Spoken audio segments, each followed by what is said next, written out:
Welcome to the Reality OS with Tracy Connors and myself, Peter Duke. How you doing, Tracy? I'm good. How are you doing, Peter?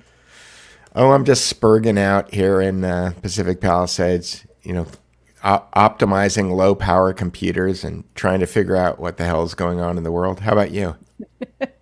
I'm not doing any of those things except trying to figure out what the hell's going on in the world. So welcome to everybody else who's trying to figure out what the hell's going on in the world.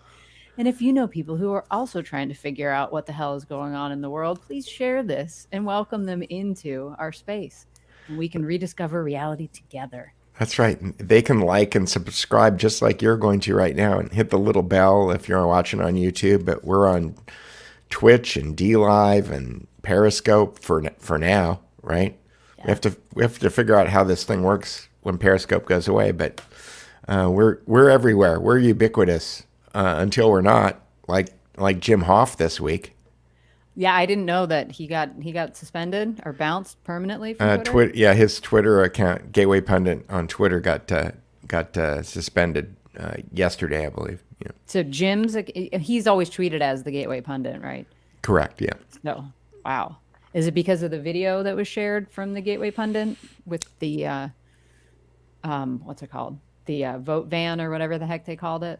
I think that was the video. Yeah, yes, I think that he retweeted it, and I think that the copy on the tweet was very kind of like fact. He stated this is a video from this thing, and then he posted it, and then boom, gone. So, the twist. What is it? Twitter knocked, Crystal knocked, Twitter knocked, whatever. Because he said there were more videos. Okay, great. You're not allowed to say that there are more videos. Right. I like this mumbling bearded freak. Welcome aboard. Yes, welcome aboard. It's very good. There was, although we don't pay too much attention to photographs with kind of made up names, because last week there was a big... Don't we me. I'm not involved in that. That's a Peter Dukeism.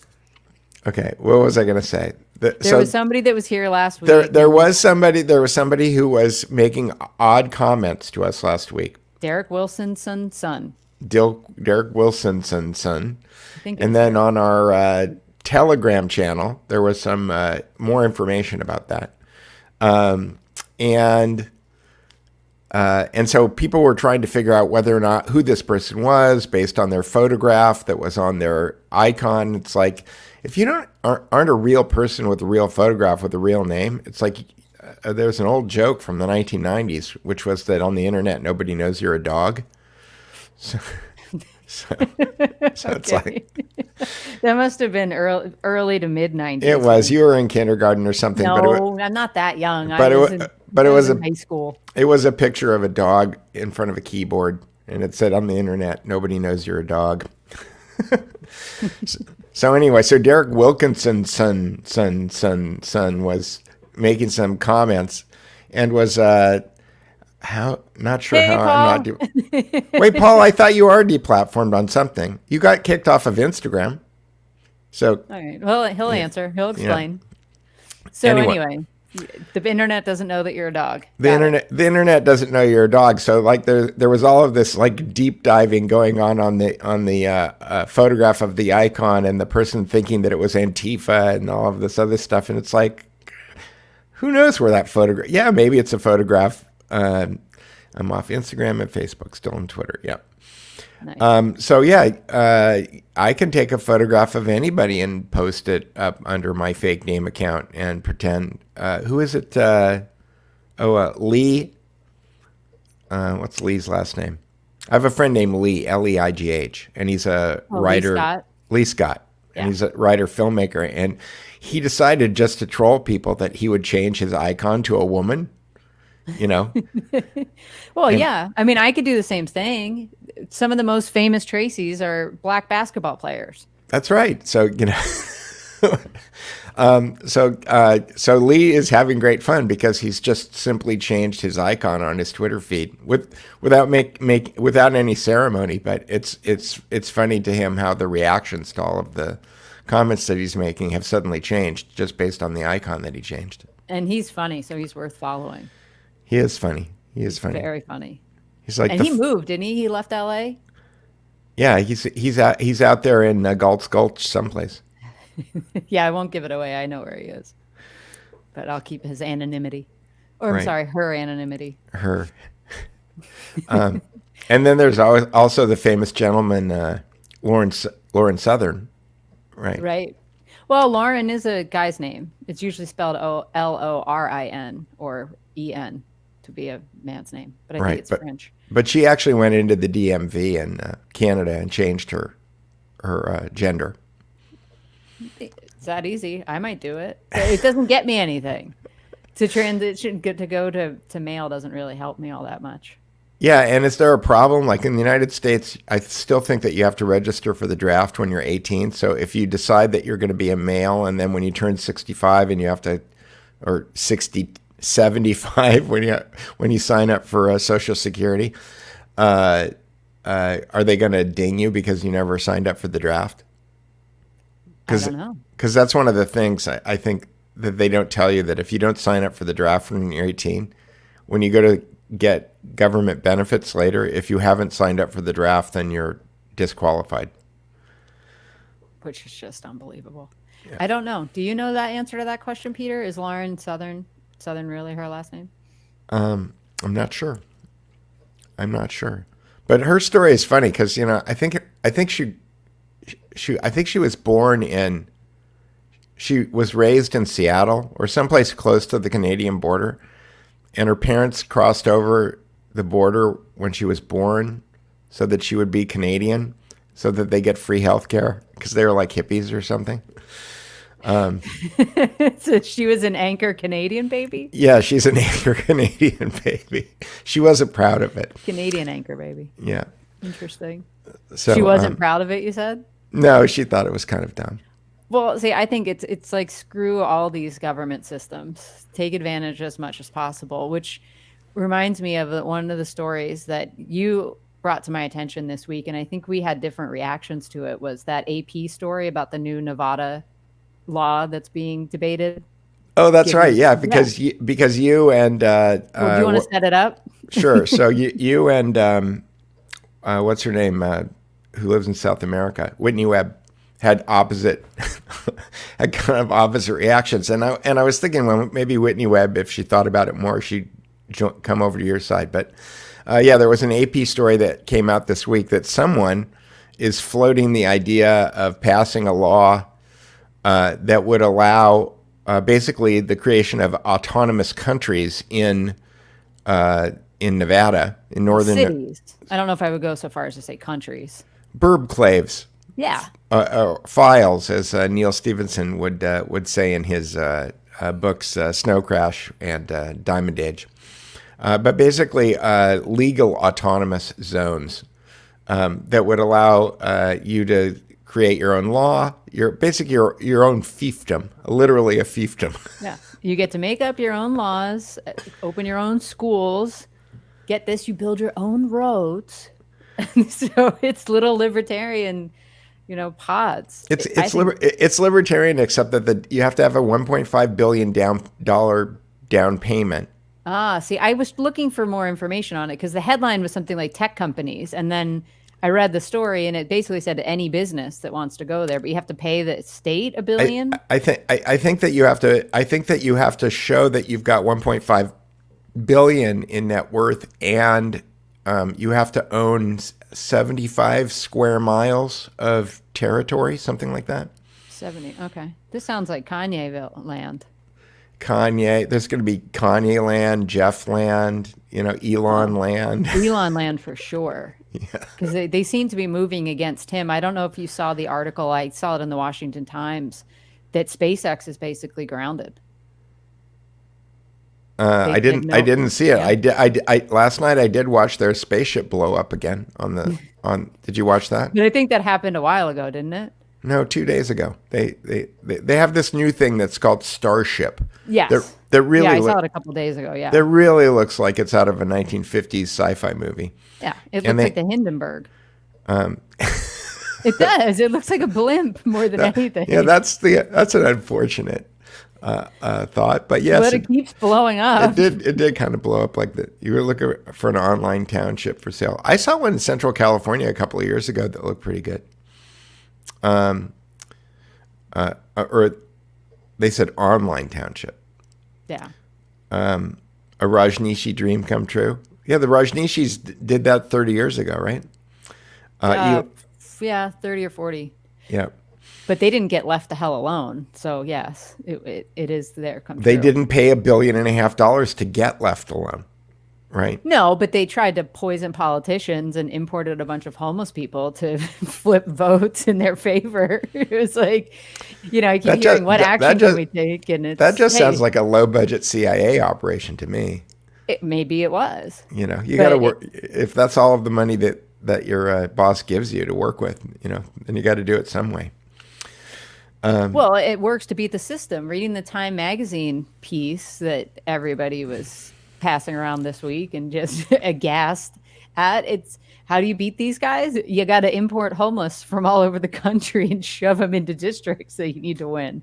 So that was just one bullet point in that story. I didn't read that story. It was like, I don't know, 6,500 words or something. Yes.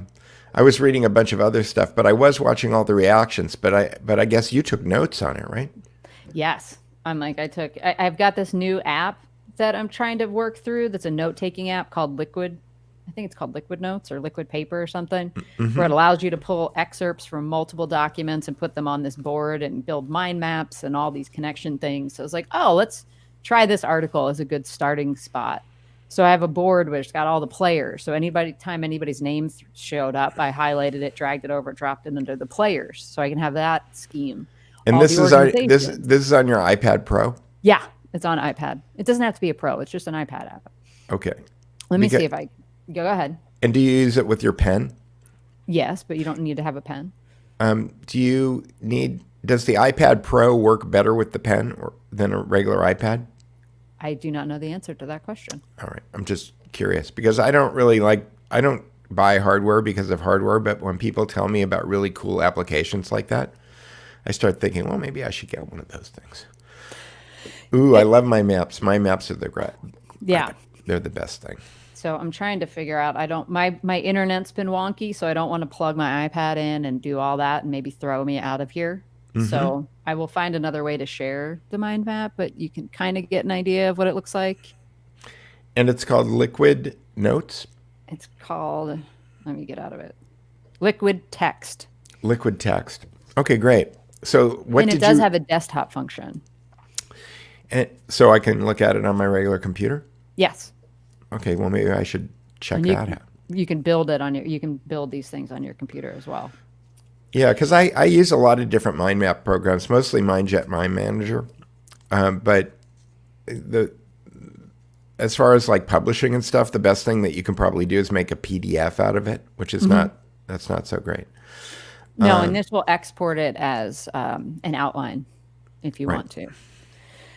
So those do. So why don't you go over the Time Magazine notes? So, or I can start with my reaction. I mean, when people started calling me up and asking me about the Time Magazine stuff, I was going, yeah, that's interesting. But if you were watching Citizen Journalists for the last 3 years, you kind of knew all of this stuff anyway. So the fact that it comes out in Time Magazine is kind of, to me, it kind of felt like a cult revelation of the method, as Michael Hoffman would call it. It's like, haha, we did this. Now we're going to tell you that we did this, and guess what's going to happen to us? Nothing is going to happen to us. So, hello, ECAT. Exactly. Yes, hello, ECAT. I think, isn't it Nanu? Yeah, it's spelled the second one wrong there. It's Nanu, but close enough. Unless it's Nanu. Yes. But yeah, I mean, I imagine that if you haven't read the article, you can pipe up in the comments. But I think everybody's at least heard the reactions to this. So why don't you go over your notes there? Well, that could take me like 6 hours, but you want to give us an overview then? Just give us an overview. One of my favorite quotes is, "This is the inside story of the conspiracy to save the 2020 election." Yeah, to save the 2020 election because they had an octogenarian who couldn't put two sentences together. But it's saving it, meaning that they can't help. They want to stop Trump winning. That's their definition of saving it. And they try to spin that a little bit because the writer, it's Molly Ball that wrote this. So she's a sympathetic leftist. And this is all like a love letter to these people.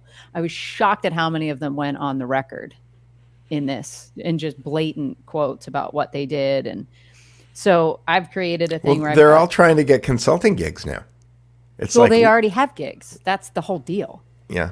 So I've got their strategy, had a four pieces to it.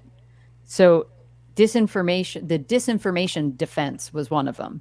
So this is where they're trying to leverage all the media and social media networks to get on board. So there's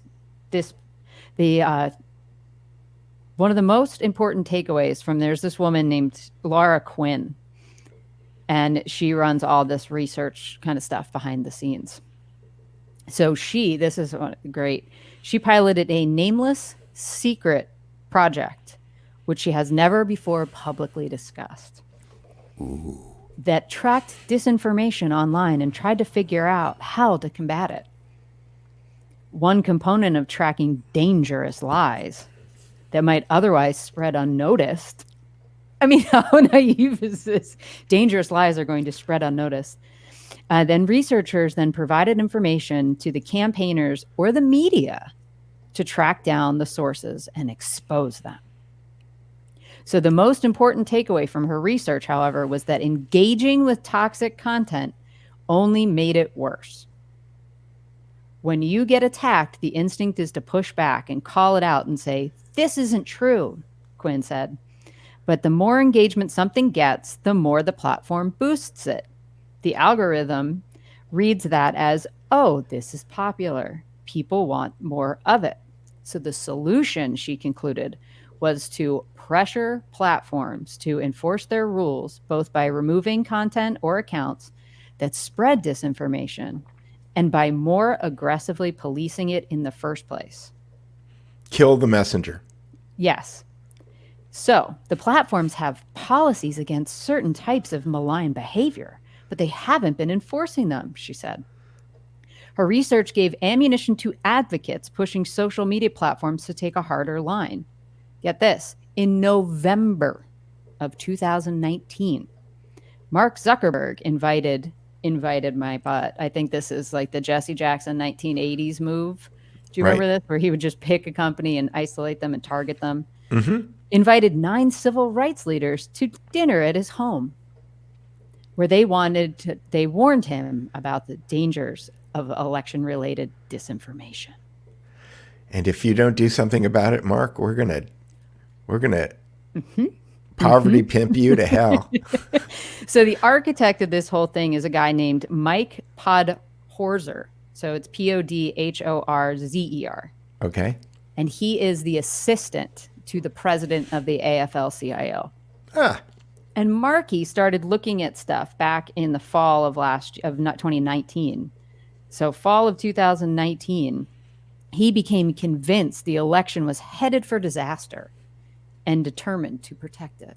Well, if you think about it, that was before COVID.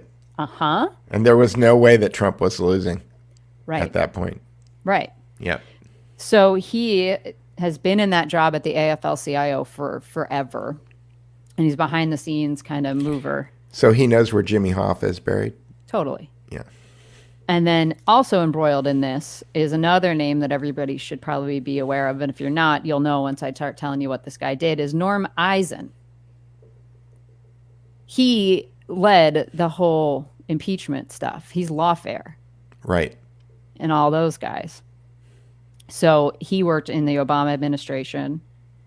And I loved what they dubbed him, the Mark Eisen. The press dubbed him Mr. No and the ethics czar for his tough anti-corruption approach to things.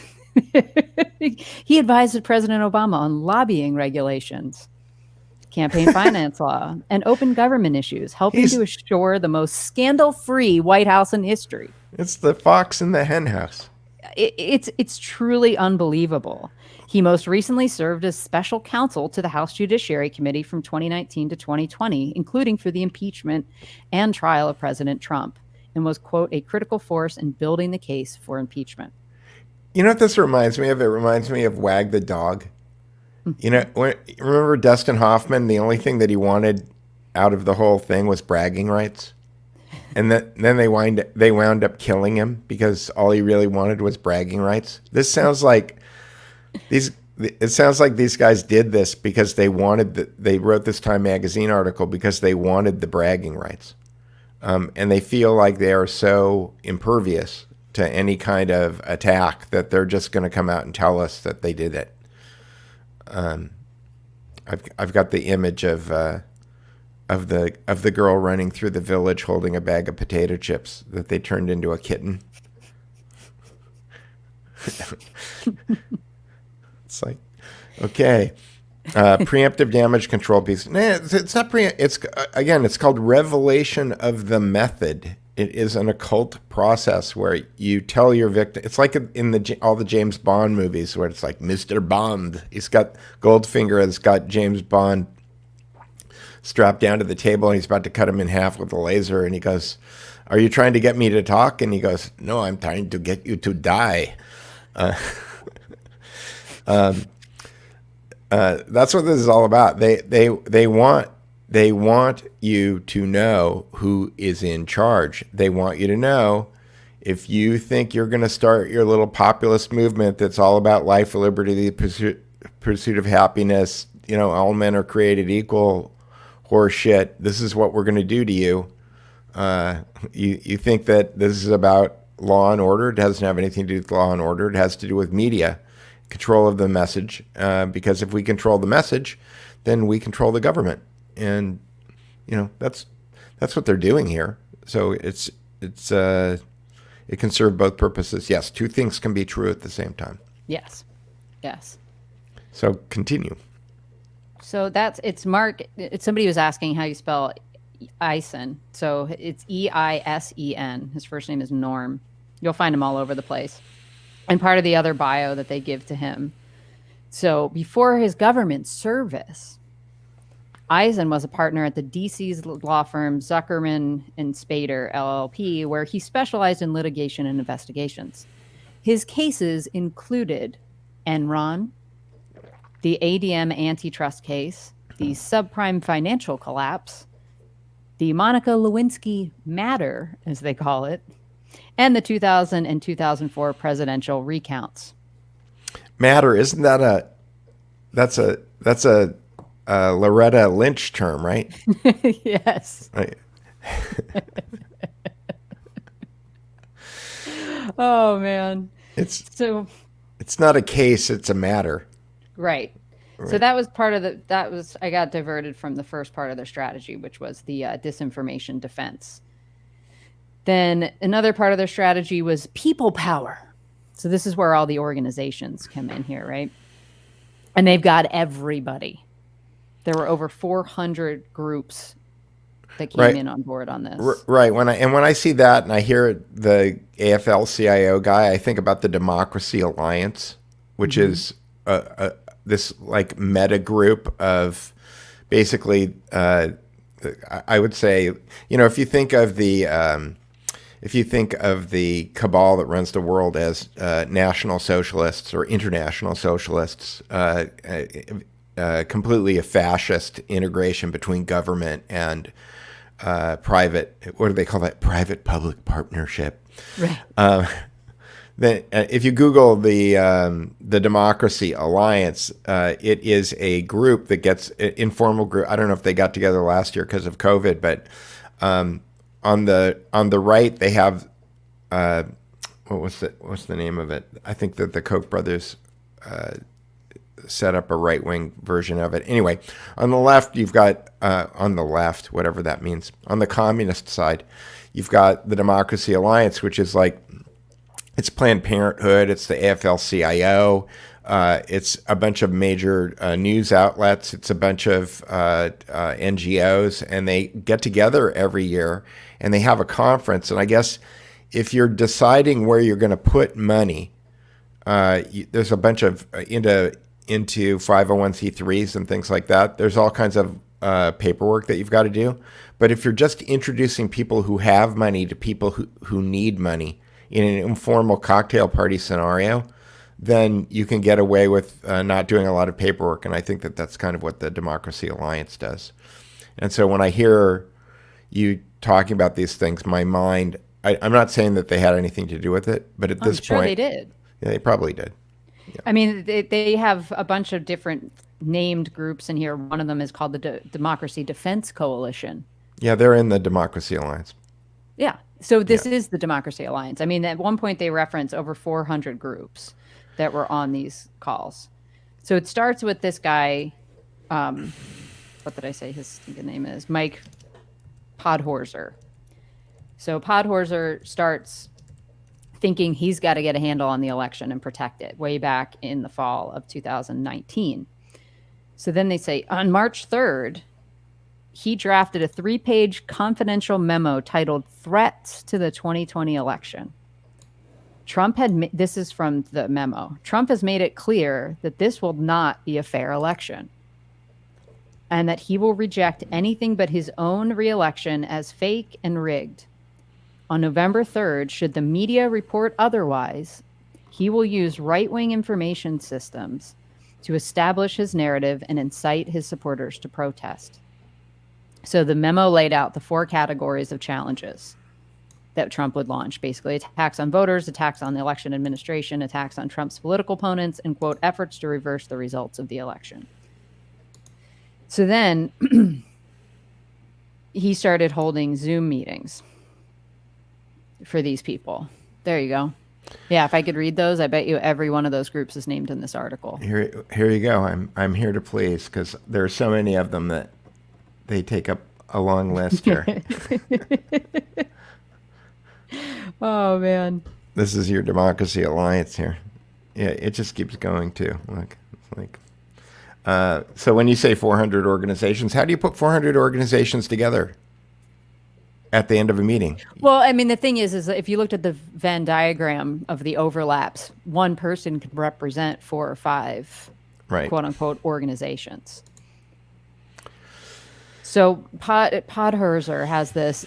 He suddenly the potential for a November meltdown was obvious to him. In his apartment in the D.C. suburbs, Podhorzer began working from his laptop at his kitchen table, holding back-to-back Zoom meetings for hours a day with his network of contacts across the progressive universe, the labor movement, the institutional left like Planned Parenthood and Greenpeace, resistance groups like Indivisible and Move On, progressive data geeks and strategists, representatives of donors and foundations, state-level grassroots organizations, and racial justice activists, and others.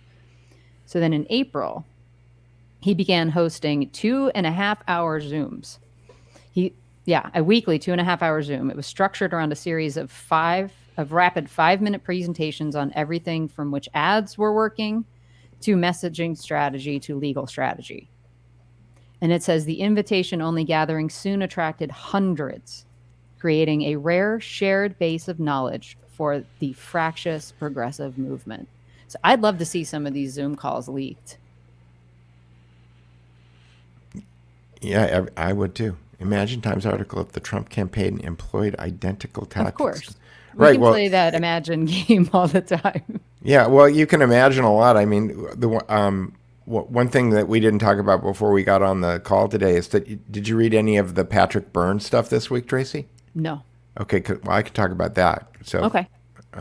But to George's point, if you read Patrick Byrne's, he's got a 3-part series, but if you want to cut to the chase, he has a description of his 5-hour meeting with Sidney Powell and Michael Flynn with Trump in the White House on December 19th, where it looked like everything was coming to a head, and then the next day all the wheels came off the bus. So that's interesting. Yeah. All right, so we've got this. We're now into April of 2020, where they're building this coalition, and then the jump just timeline as far as what's called out chronologically. A week before the election, Podhorzer received an unexpected message. The U.S. Chamber of Commerce wanted to talk. So you've got the chamber reaching out to the afl-cio. That's an unholy alliance. Correct. Yeah. But guess what? They allied.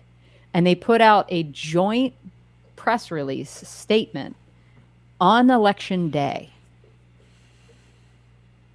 And along with what they call national faith leaders. So the headline was afl-cio, Chamber of Commerce, and national faith leaders call for votes to be counted. So mind you, this came out the morning of the election, like the physical in-person voting.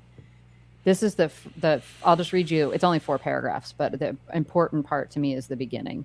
So they say, as Americans head to the polls on election day, U.S. Chamber of Commerce CEO Thomas J. Donahue, National Association of Evangelicals President Walter Kim, afl-cio President Richard Trumka, and the National African American Clergy Network co-convener Dr. Barbara Williams Skinner called for all votes to be counted in accordance with applicable laws.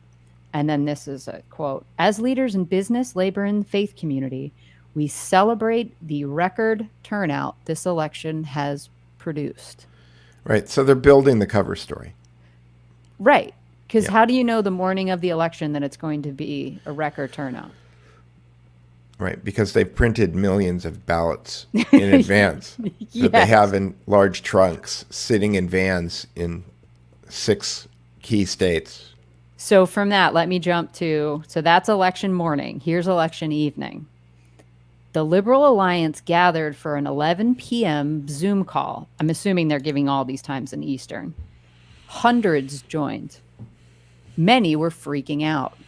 If you'll remember what was going on at 11 o'clock, as far as all the news was concerned, it looked like a Trump landslide.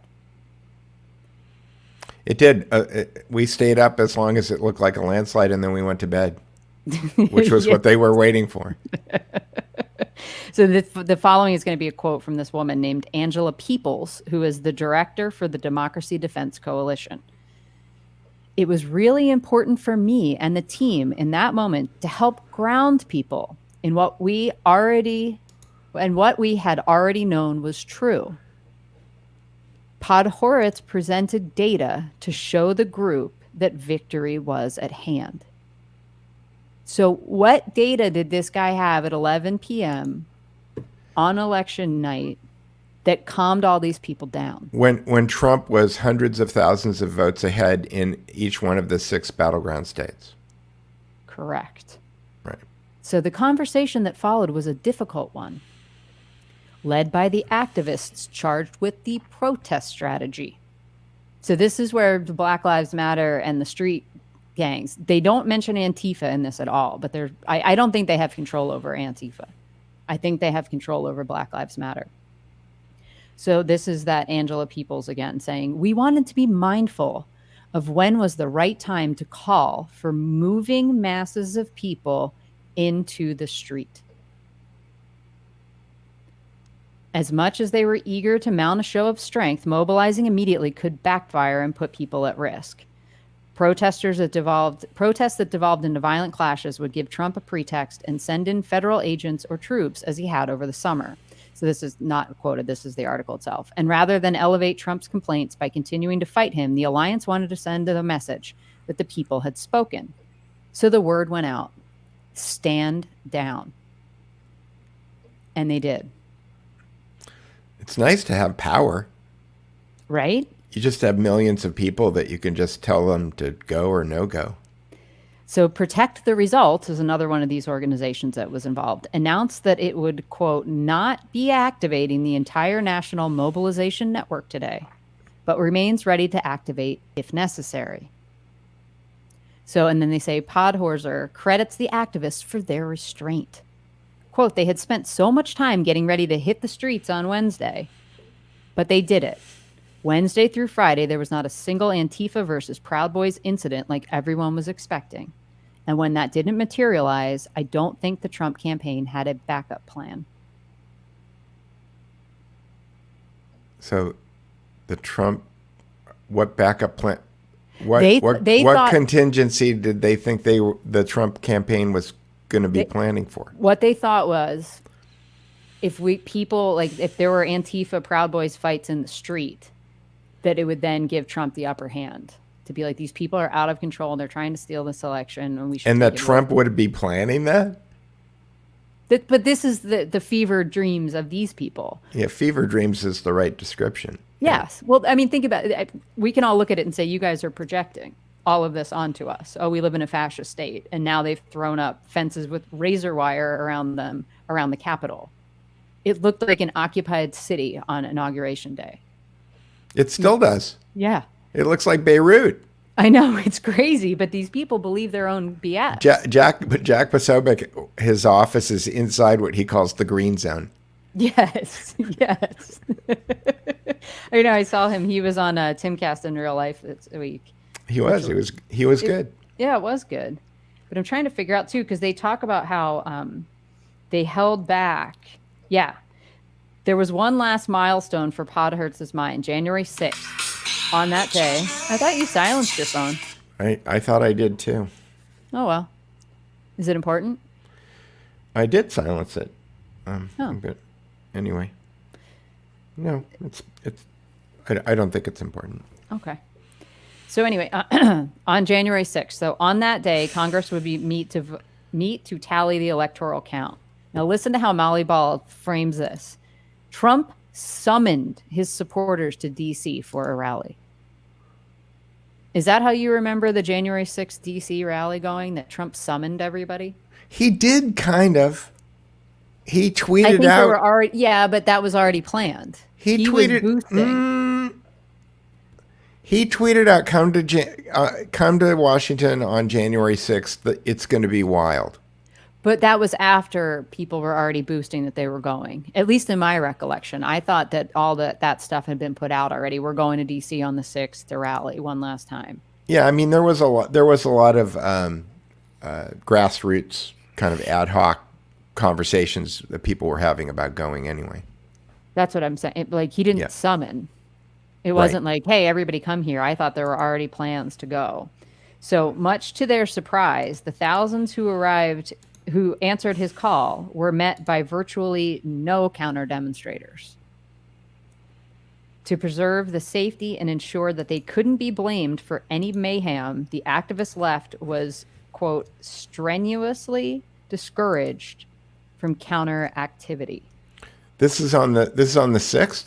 Yes. Well, no, that's because they all were wearing "Stop the Steal" sweatshirts and red MAGA Well, they're not hats. going to say that in this article, Peter, but they're explaining now why you didn't see clashes between Antifa and anybody at that event. Because the Antifa were pretending to be MAGA. So maybe they used Antifa for that purpose. So, yeah. I mean, these people are... So on the flip side here, I'll show you. I think diabolical. Yeah. Unless you want to keep going on that. No. That's pretty much. Yep. See, thank you. Paul knows. Trump echoed it after 3 days of the planning of those events going on in the announcement. Right. Paul knows better than anybody because Paul is putting together a timeline, has every piece of video made. So here is the article by Patrick Byrne. This is chapter 3, Crashing the White House, where he describes his, I said 19th, December 18th. Well, it's 3 days, so the 19th falls in it. Anyway, 18th through the 22nd. So basically, where he talks about gathering the first two sections of the article are about collecting all of the voter fraud information and compiling it, and then running into all the roadblocks in the infrastructure around the president to be able to get the information to the president. And then finally, they just crashed the White House.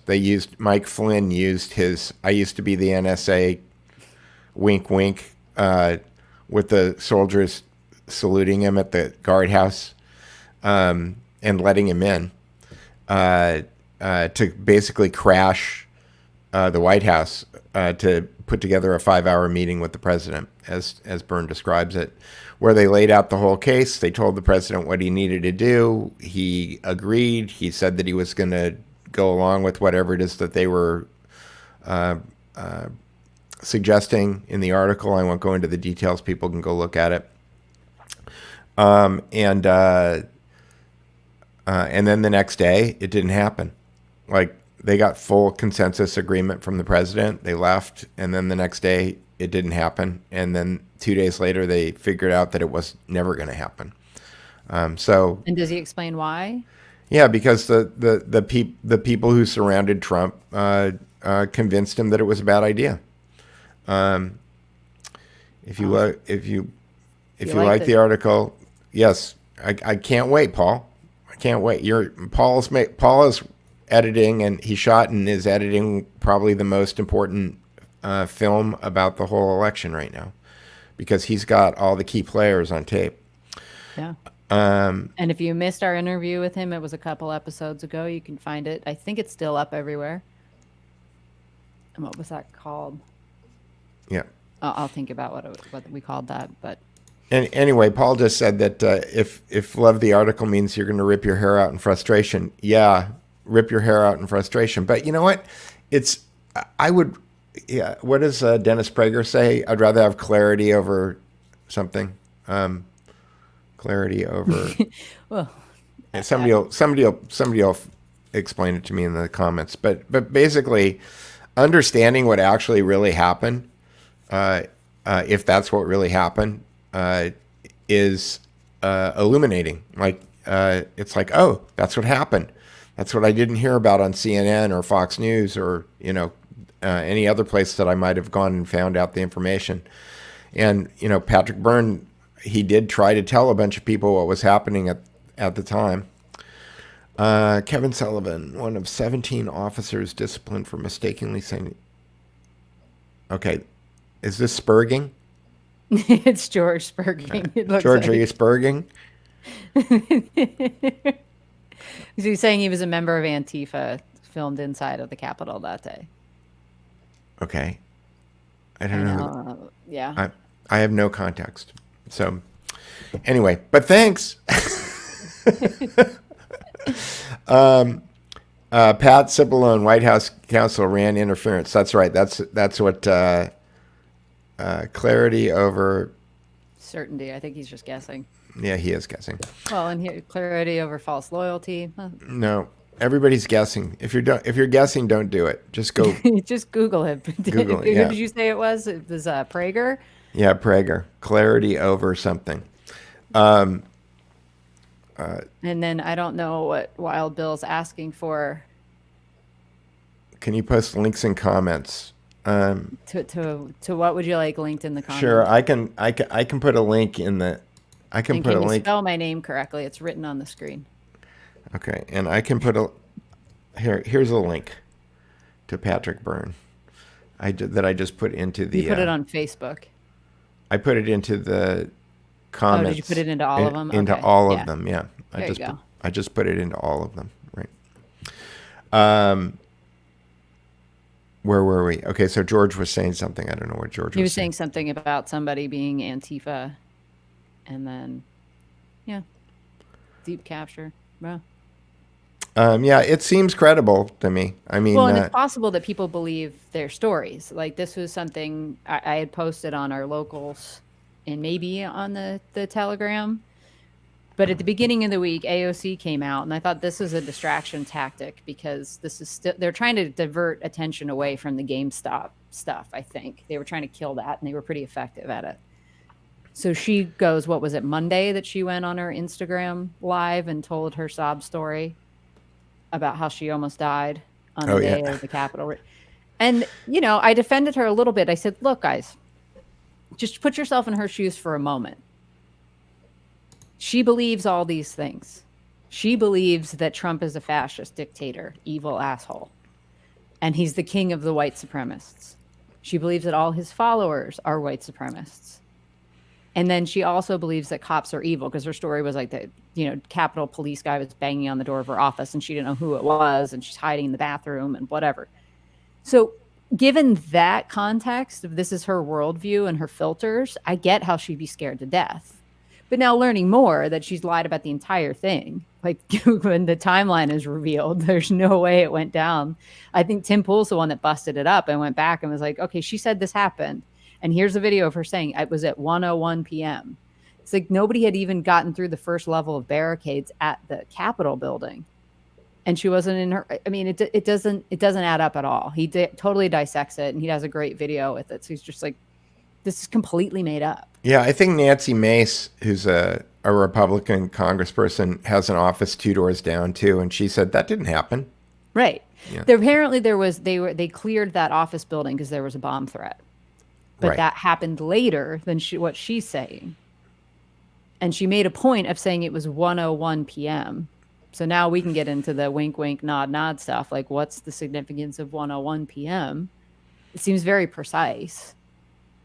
And why are you, I think I'm going to die. Am I going to look and see what time it is and make a mental note? Like, oh, I thought I was going to die at 1:01 p.m. today. So, I mean, seriously, it's bizarre behavior. Yeah, it is. As opposed to 1 o'clock. Right. And sometimes I'll hear something that might sound like a gunshot.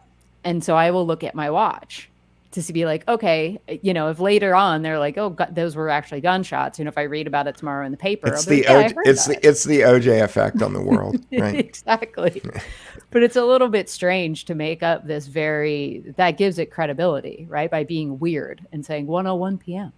Right. And I was just getting hungry. And then I was thinking about what I was going to eat for lunch. And then there's banging on my door. So do you think that was to counter a program against the GameStop thing? I think it helps divert. Yeah. And I think the media so the GameStop thing is you have to spend a lot of time to get that story comprehensible, right? To yourself, and then to be able to explain it to other people what's going on. If you're not in the financial press. It's kind of Gamergate meets finance. So exactly. Yeah. Exactly. So it's not a neat little package.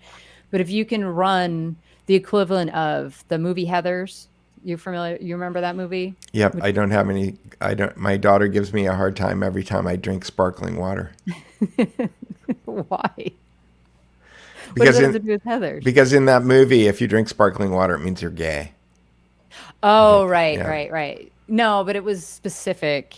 Yeah. Anyway, yeah. I forgot about that little thing. But if you haven't seen that movie, I would recommend it. It's one of the best dark comedies of all time. And one of the things that they do in that movie, there's 3 girls that are named Heather, and they're the most popular girls in school. And what they do at lunchtime is run a snap poll, as they call it. And they go into the lunchroom and ask people silly, stupid questions. And that's kind of what I feel like the press does. This is the cafeteria of every high school. And if you look at the media as the Fox News table is like the jocks and the cheerleaders. Right. And then CNN is maybe like the Model UN kids and or the National Merit Scholars, like the suck ups. And then MSNBC is the drama club. And just run everything through that filter. But the level of conversation that they're capable of having is cafeteria gossip. So when she goes and makes a video saying, I felt afraid, they could talk about that for days. Right. You don't have to think about it. You don't have to dissect something and explain a complex system like our financial system and the markets. That's too hard. But we could talk about this girl going on Instagram and crying. Right. And she's kind of cute too, so she can sell it. Right. Yeah, I like that's a very kind of Roger Ailes-y kind of description too. I think that Roger Ailes talked about the jocks and the cheerleaders when he was doing that stuff. Right, but did he set up Fox News to be the jocks and the cheerleaders? I believe he did. Specifically, well, he did a good job because that's what we think of them as. Okay, AOC was in the Cannon office building across the street. She admits it. Yes. Right, but that's where she said she was. But here's the thing. And I want to bring it back to the meta thing because it's kind of like, our friend Aaron Adler, he sent me an email and he said that he's been talking to you this week about stuff. And he started talking about whatever the current event thing was that he'd been focusing on. And at this point, I almost feel like current events are all a distraction. The Time Magazine article and the Patrick Byrne of it. I mean, I like understanding and knowing what the truth is, and that's great. But if we're not actually organizing and doing something about it, then we're just waiting for the slaughterhouse. Well, what does that look like to you, I guess? Because I saw that email and I wanted to respond and tell Aaron that I don't agree with you and like, dismissing what's going on and getting information out to people. I think that's important, but I do too, but there's a lot of people who are doing it and they're not doing it in a really effective way. And so but what looks effective to you? Because you told them that there's a problem, but you didn't say here's a potential solution. Well, I specifically, I think that if people start publishing on self-hosted WordPress websites, if they take their stories and then just record their stories as videos. So one of the things that you just did that I was noticing is that you took the Time Magazine article and that you pulled out the best parts of it and then you read it. And for our audience, the people who are watching right now, that's a highly valuable service to them because a lot of people don't have time and energy to go look that stuff up, to read it, to think about what the consequences are or the implications of it are. And that becomes a really valuable service. And kind of vomiting out current events as a hot take every day doesn't actually get the message out there. So what I would suggest is take whatever you've discovered that day, write it up into 3 paragraphs, post it someplace where you're not going to get deplatformed, and then read it or have somebody read it in video and then put it out into the world that way. If we start cross-linking to each other, we could start off with blog rolls, but I'm working on functionality right now that will allow RSS feeds to be federated across different platforms, across different WordPress installations, basically. The only other things that we need at that point are advertising to be able to generate revenue, and we need a community engine, which is comments and messaging, which is basically all that a social network is. But as the people who are creating the content have to start delivering it in a way that it will get consumed, because being right is not good enough. It's just not good enough. You've got to be right, and then you have to figure out a way to get your message out in a format that people will consume. And if you don't do that, you're going to be a failure.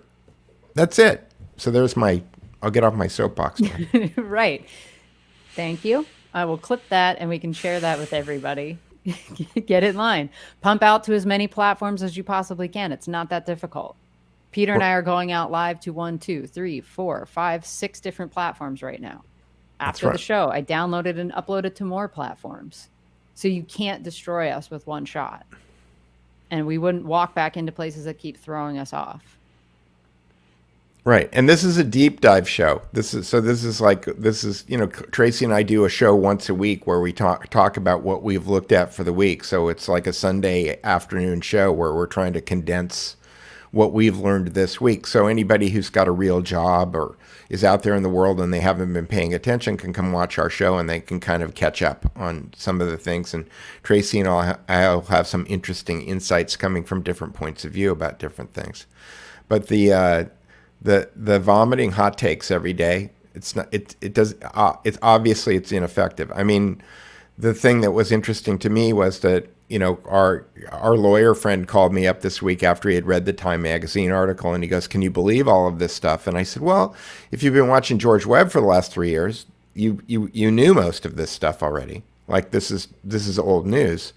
But the federated server farm. Well, it doesn't even have to be server farms. Like you Right. put it on a Raspberry Pi on your desktop. I mean, it doesn't matter at this point. Where was I? I lost. You were talking about how you got a phone call from our lawyer friend, and Our lawyer friend, yeah, and he was kind of the conversation was am I in anger, denial, bargaining, depression, or acceptance, which is the Helen Kubler-Ross stages of grief, which is he's the back in denial, right? You told him.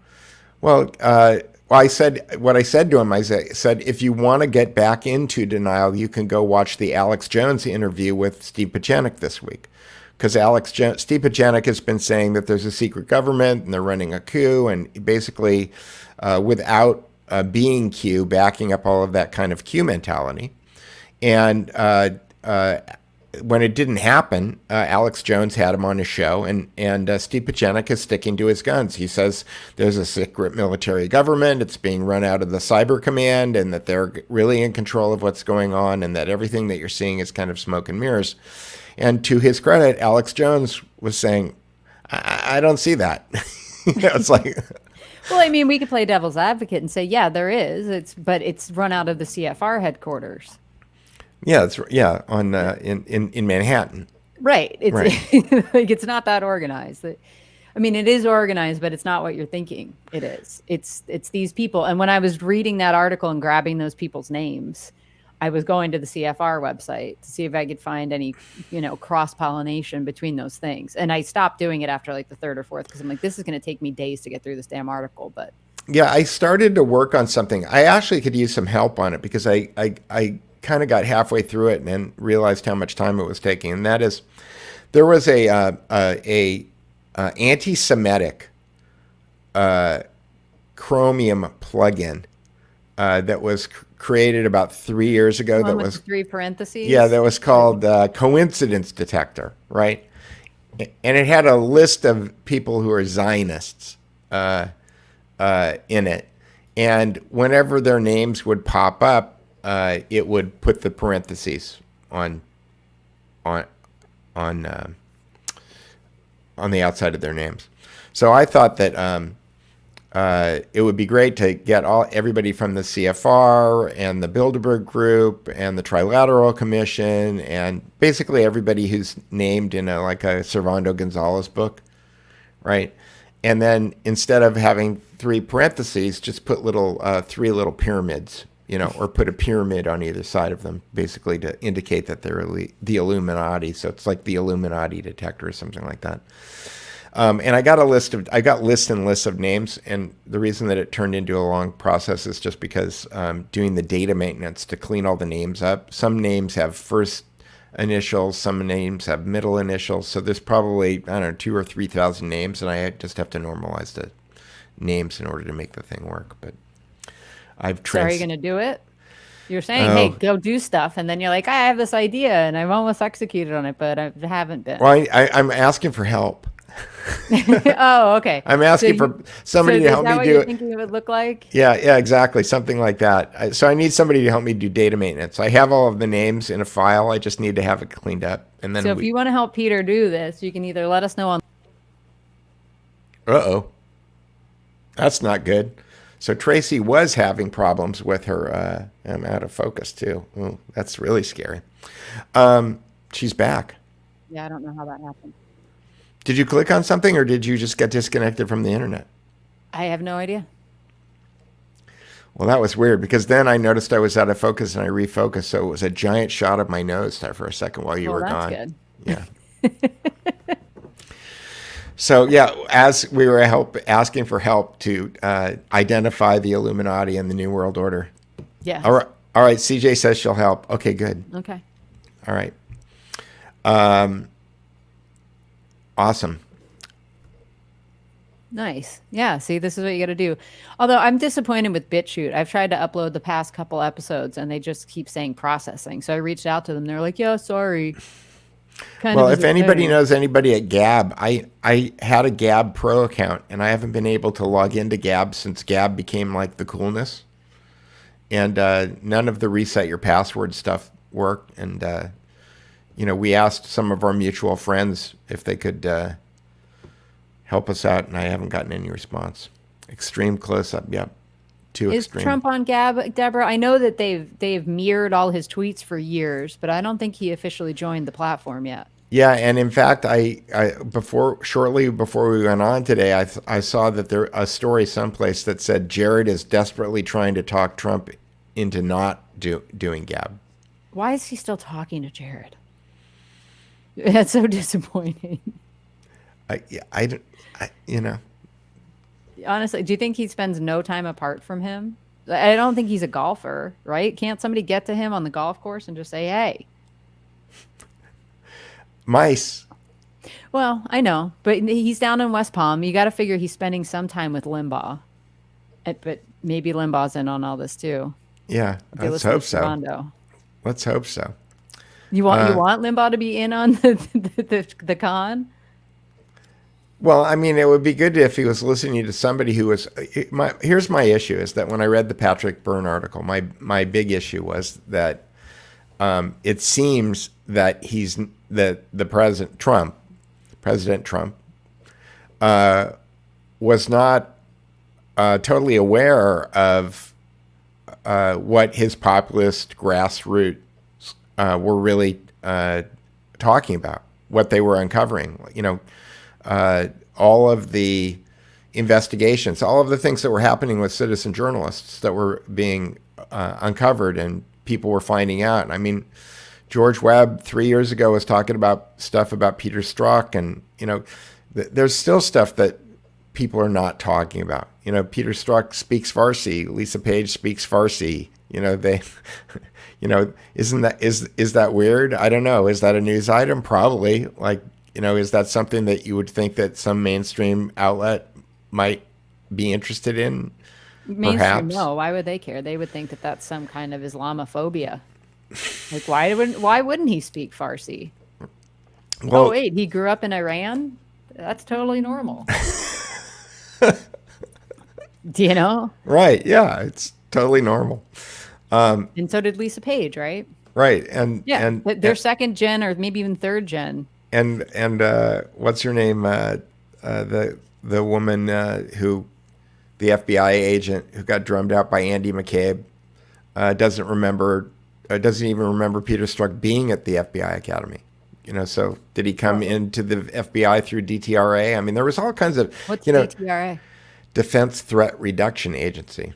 Mark Kulak's well-publicized story about Peter Strzok coming into the data center on October 6th, 2015, and physically removing the backups of Hillary Clinton's email server and taking them out of the data center and seizing them for the FBI, never reported in any newspaper ever anywhere. Yeah, I mean, it's pretty crazy. I mean, I could go on and on and on and on about all of the different stuff that happened that George and other people reported on. That I don't. My guess is that Trump doesn't have any comprehension of it. It isn't part of his reality. Mm-hmm. So how do you do that? How do you get it into the place where the person who's running the country actually is aware of what's happening? You put up a billboard outside of the White House. You project it onto the side. I'm serious. One of the tactics that they discussed in that article, in the Time article about putting pressure on people, had to do with you'll remember this, the two Michigan lawmakers that came to the White House to meet with Trump. Right. These guys isolated them, dug into their past, dug into their motivations, seemingly harassed them online, and did other things, ran ads against them or encouraging them to do stuff in Michigan. And then by the time they get to the White House, all they talk to Trump about is COVID relief, really. And then the article says after they left the White House, they went to the Trump National Hotel for a drink, and projected on the wall outside of that by a street artist was a picture of the two of them that said the world is watching. I didn't know that any of that happened. Did you? Nope. They kept all that stuff quiet, but it's like, tell me that's not intimidation or harassment. It's Alinsky style intimidation. Yeah. Yeah. They're still doing all those things. And can we stop with this James Sutton JFK nonsense? I thought we debunked that on here. I think it was, what's his name? Infidel, that was talking about the rounds that guy said exist, and they're not even real. Yeah, I'm not sure, but why are we putting it up if he didn't want to talk about it? Well, because I don't want it to be continuously brought up here. It's like, I don't believe that that's a real thing. I saw it get debunked on here before. So if you believe it's real, go get me more proof. Here we go. James Sutton is a liar. Research mercury bullets. It's BS science and it doesn't work. There we go. Now I'm going to have to go out and do this, Yes, please. Okay, yeah. Yeah. Oh, that would be Corky. Do you have anything that we can look at? I'm a street proud artist. Interesting. I don't know if that means he's a street artist and he's proud, but give me some more information. And yeah, I saw that, George, that they Everybody's deleted. everybody's pride. They deleted Ike's Telegram. They deleted Ike's Telegram account. That's hardcore. Okay, so we need to go to IRC. We need to spin up a somebody told me that there is SIRC, secured encrypted IRC. Okay, we'll get on that, Peter. You keep saying we need to spin it up. Who else knows how to do that can help Peter spin it up? Because people will go there in a heartbeat now. Because Telegram, we were told that was the safe space. Or one of the safe spaces. And I'd like to know more about Sutton being debunked, because he seemed credible to me. But again, here's the point. I mean, the meta of the Sutton thing. Assume the Sutton thing is true for a second. It was 1963 Yeah. that it happened, and nothing has changed. If you go to the Wikipedia page, it says Lee Harvey Oswald was the lone gunman. You know, if you look at the 1963 blah blah blah, I've talked about this on the show before. Okay, it's old news, right? And we continue. This is what drives me crazy about the current events stuff, is that we continue every single day to find more evidence of the fact that the media is conspiring to lie to us, and that the forces that are in control of the world continue to do what they're going to do every day with impunity. Right? They're bragging about it in Time magazine articles. And if we continue to look at the bright, shiny objects that are their crimes, instead of coming up with a way of organizing ourselves in order to be able to do something about it. And I don't think that taking a car that has a flat tire and driving it to the mechanic is a good idea, which is like the Mark Levin, we have to use the Constitution to fix the Constitution argument. That I don't understand the flat tire car and how that relates to that. Why wouldn't I take my car to the mechanic when I have a flat tire? No, you call a tow truck that jacks your car up and drives it, or they come and they replace the tire. I usually put enough air in it to get to the mechanic, and then I make him fix it. Well, that's what the Article 5 argument by Mark Levin was for a couple of years now. Which is the Constitution doesn't work, and there's a mechanism which is the amendment, the Article 5 process. Article 5 process, and that this we're going to way that we're going to do it, and it's been years now. Okay, you wrote the book 3 years ago, 4 years ago, right? But and the counter argument, in addition, is they don't respect the Constitution anyway. Yeah. So congratulations, go change it. It's not going to fix the problem. The opposite. The gun law example is the best one, I believe. The only people who pay attention to gun laws are people who pay attention to laws, which are not the people that you ever have to worry about. So if you've got Nancy Pelosi et al.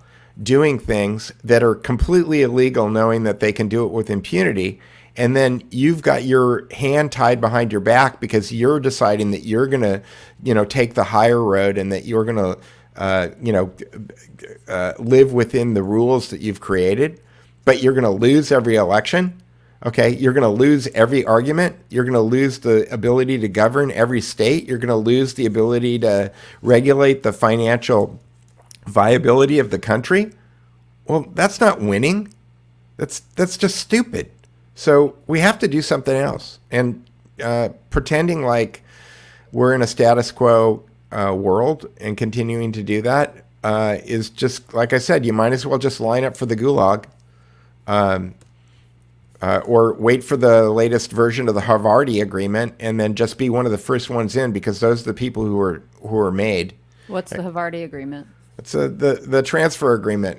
When the Germans wanted to move when the Zionists and the Germans got together to move to basically establish Israel, the Holy Land, there was a deal that you could make with the Germans in Germany in the 1930s, which was you turned in all your property. They would pay you for your property in Deutschmarks, which you could use to buy new stuff when you got to Jerusalem.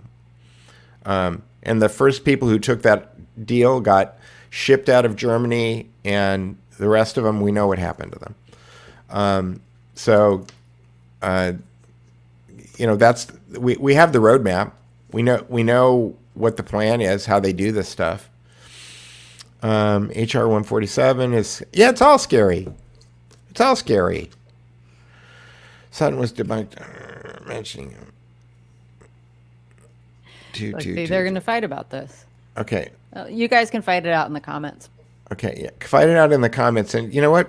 Let's see some evidence of stuff. Like, if the mercury bullets really don't work, show me the debunking. Okay, and maybe he just saw it in the movie Day of the Jackal, because when he was describing how the bullets are made in that interview that he did, he's describing exactly what happens in a movie called Day of the Jackal, the original one, not the one with Bruce Willis, the one that was made in the 60s with Edward Fox. So maybe he saw the Edward Fox movie, and that's where he came up with it. I digress. Well, maybe he's just a storyteller. So this week, one of the books that I read was called The Irregulars. Have you read that yet, Peter? I want to say that I know of that book, but tell me about it. It was one of the ones that Richard Grove and Jay Dyer talked about. Okay. I think it was their second dialogue. And it's the story of Roald Dahl and how he worked for the BSC. Is that what it's called? The British? Yeah, and I've definitely wanted to read that because Roald Dahl was a very important part of my daughter's elementary school existence. Like, they read a lot of Roald Dahl books, and they wrote a lot of papers about Roald Dahl. And well, I have about I listened to the audiobook. It's on Scribd. And if everybody here isn't on Scribd, get on Scribd. Yep, for $10 a month, it's all you can eat. Books, audiobooks, documents, all that stuff. It's great. So I have about a half hour left, and they haven't even gotten into him writing children's stories. I don't know how he makes that transition, but it's interesting. Like, the company, you will absolutely love it, because the company he kept is very interesting. There's a gentleman named Marsh that he was very close to as an American. So Dahl had been a fighter pilot that got shot down, a British fighter pilot. And so he gets sent to DC during the war. And he's just apparently incredibly good looking and like charming and all this stuff. So he makes his way through. Was he friends with Ian Fleming? Because I'm reading Ian Fleming's biography, and he hasn't mentioned Roald Dahl in it. Yes. Yeah. Fleming actually gave Dahl a bunch of ideas for short stories, because Dahl had started writing some stories that were getting published in Saturday Evening Post and stuff. So he links up with this guy named Marsh, and Marsh thinks of himself as Edward Mandell House. Okay. So he's like, okay, alarm bells are going off. And he's from a Texas guy that owns a bunch of newspapers, and he's living in DC, and he never was able to break through with Roosevelt. He had gotten close to Roosevelt's third VP, I guess, Wilson, and was trying to work through him to get what he wanted.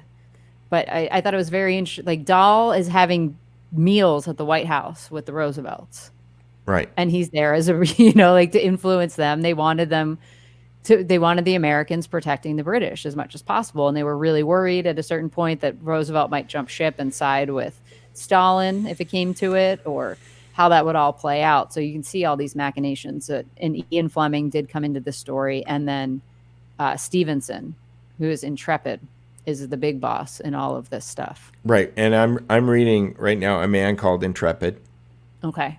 And the problem with the Fleming book is that it gets so into his personal life, which I guess it's interesting and it gives context and everything, but it's kind of like, okay, you smoke too much, you drink too much, you womanize. It's like, yeah. Well, I mean, the Dahl book, there was a lot of that. There was a lot of womanizing, a lot of, these people, they said that the Roosevelts were drinking, breakfast martinis.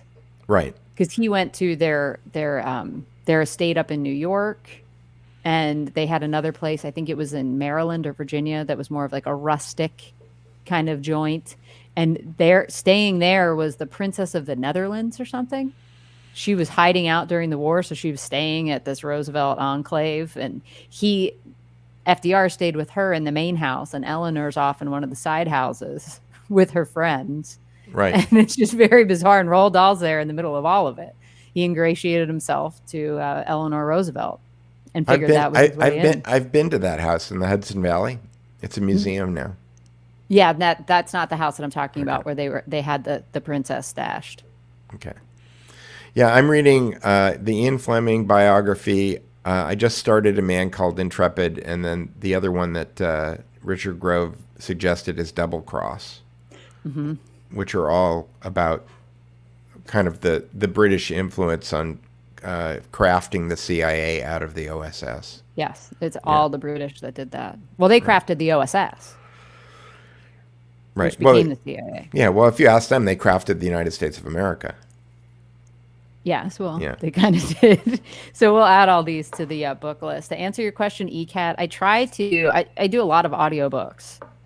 So this past week I listened to 2 audiobooks. I think for the year I'm up to 7 so far, books that I've either read or listened to. Yeah, audiobooks are good. And if they don't have an audiobook version of it, sometimes you can just get your phone to read it to you. So you can get books on Kindle a lot of times, and the iPhone. You can deal with the computer reading it to you. If you can I can deal with the computer. I know you can. I can't take it. So here's the thing. I have like Stockholm syndrome. My eyes are not very good anymore. And so I have about probably 3 or 4 good hours a day that I could spend reading something. And it's got to be during the daylight, because there's got to be enough light illuminating whatever it is that I'm looking at, or light coming out of it that my eyes work. So I will suffer through having my phone read it to me, as opposed to not being able to listen to it at all. So that's kind of my Tito was OSS trained by Stevenson. That's interesting. Well, and Tito was like the best of the worst. I mean, the Yugoslavian model was very interesting compared to every other commie model. If you know anything about that. Well, they had 7 countries that made up Yugoslavia. Right. And they rotated even though like Tito was at the top, they rotated underneath him who was in charge. So it would go from one country to the other. So it wasn't so autocratic, I suppose, is what you could say. Right, because these are all little communist experiments, right? They were doing all of these little experiments. There was American communism, which was called the New Deal, and there was Soviet fascism. Let's be honest. Yeah, it is fascism. There's fasci in that.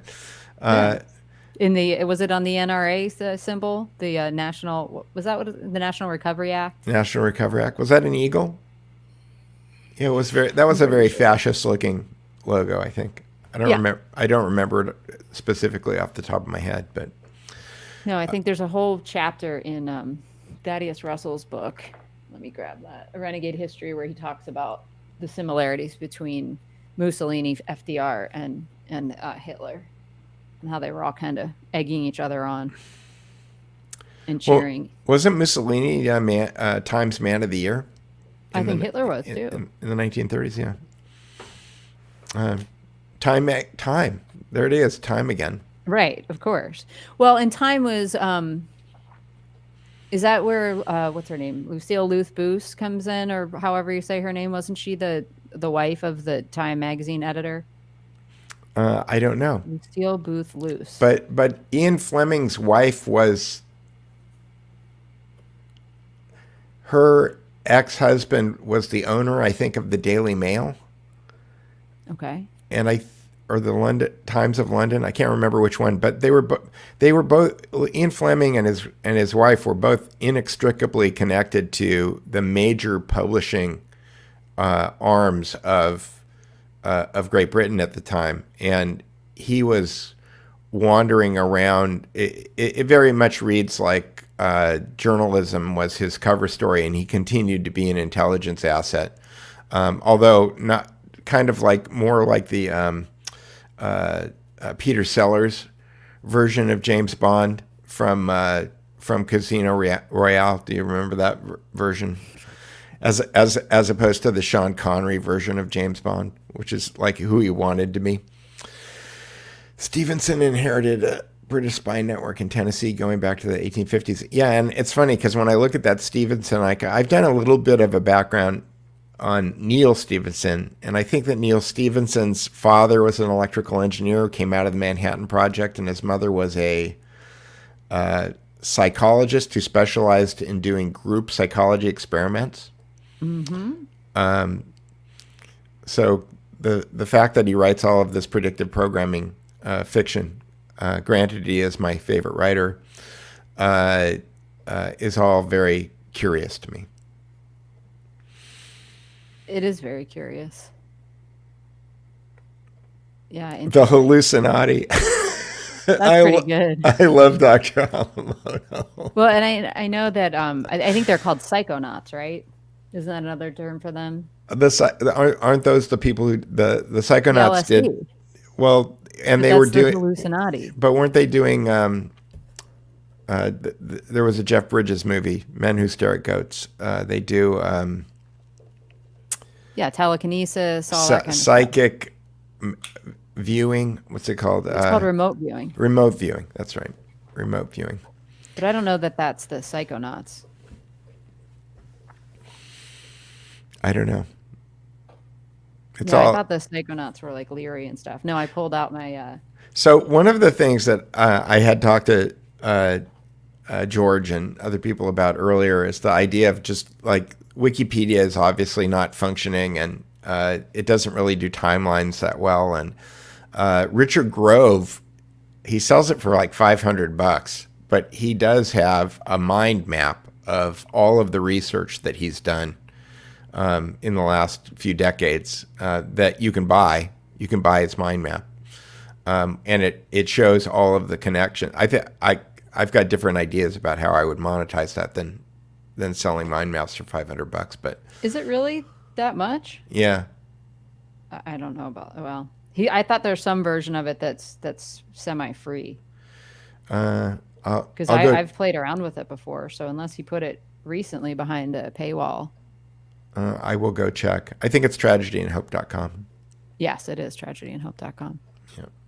Yeah, see, remote viewing is different than what you're talking about. I think that what they were doing in The Men Who Stare at Goats is not remote viewing. It's not? I think it was. Why they were staring at a goat for what purpose?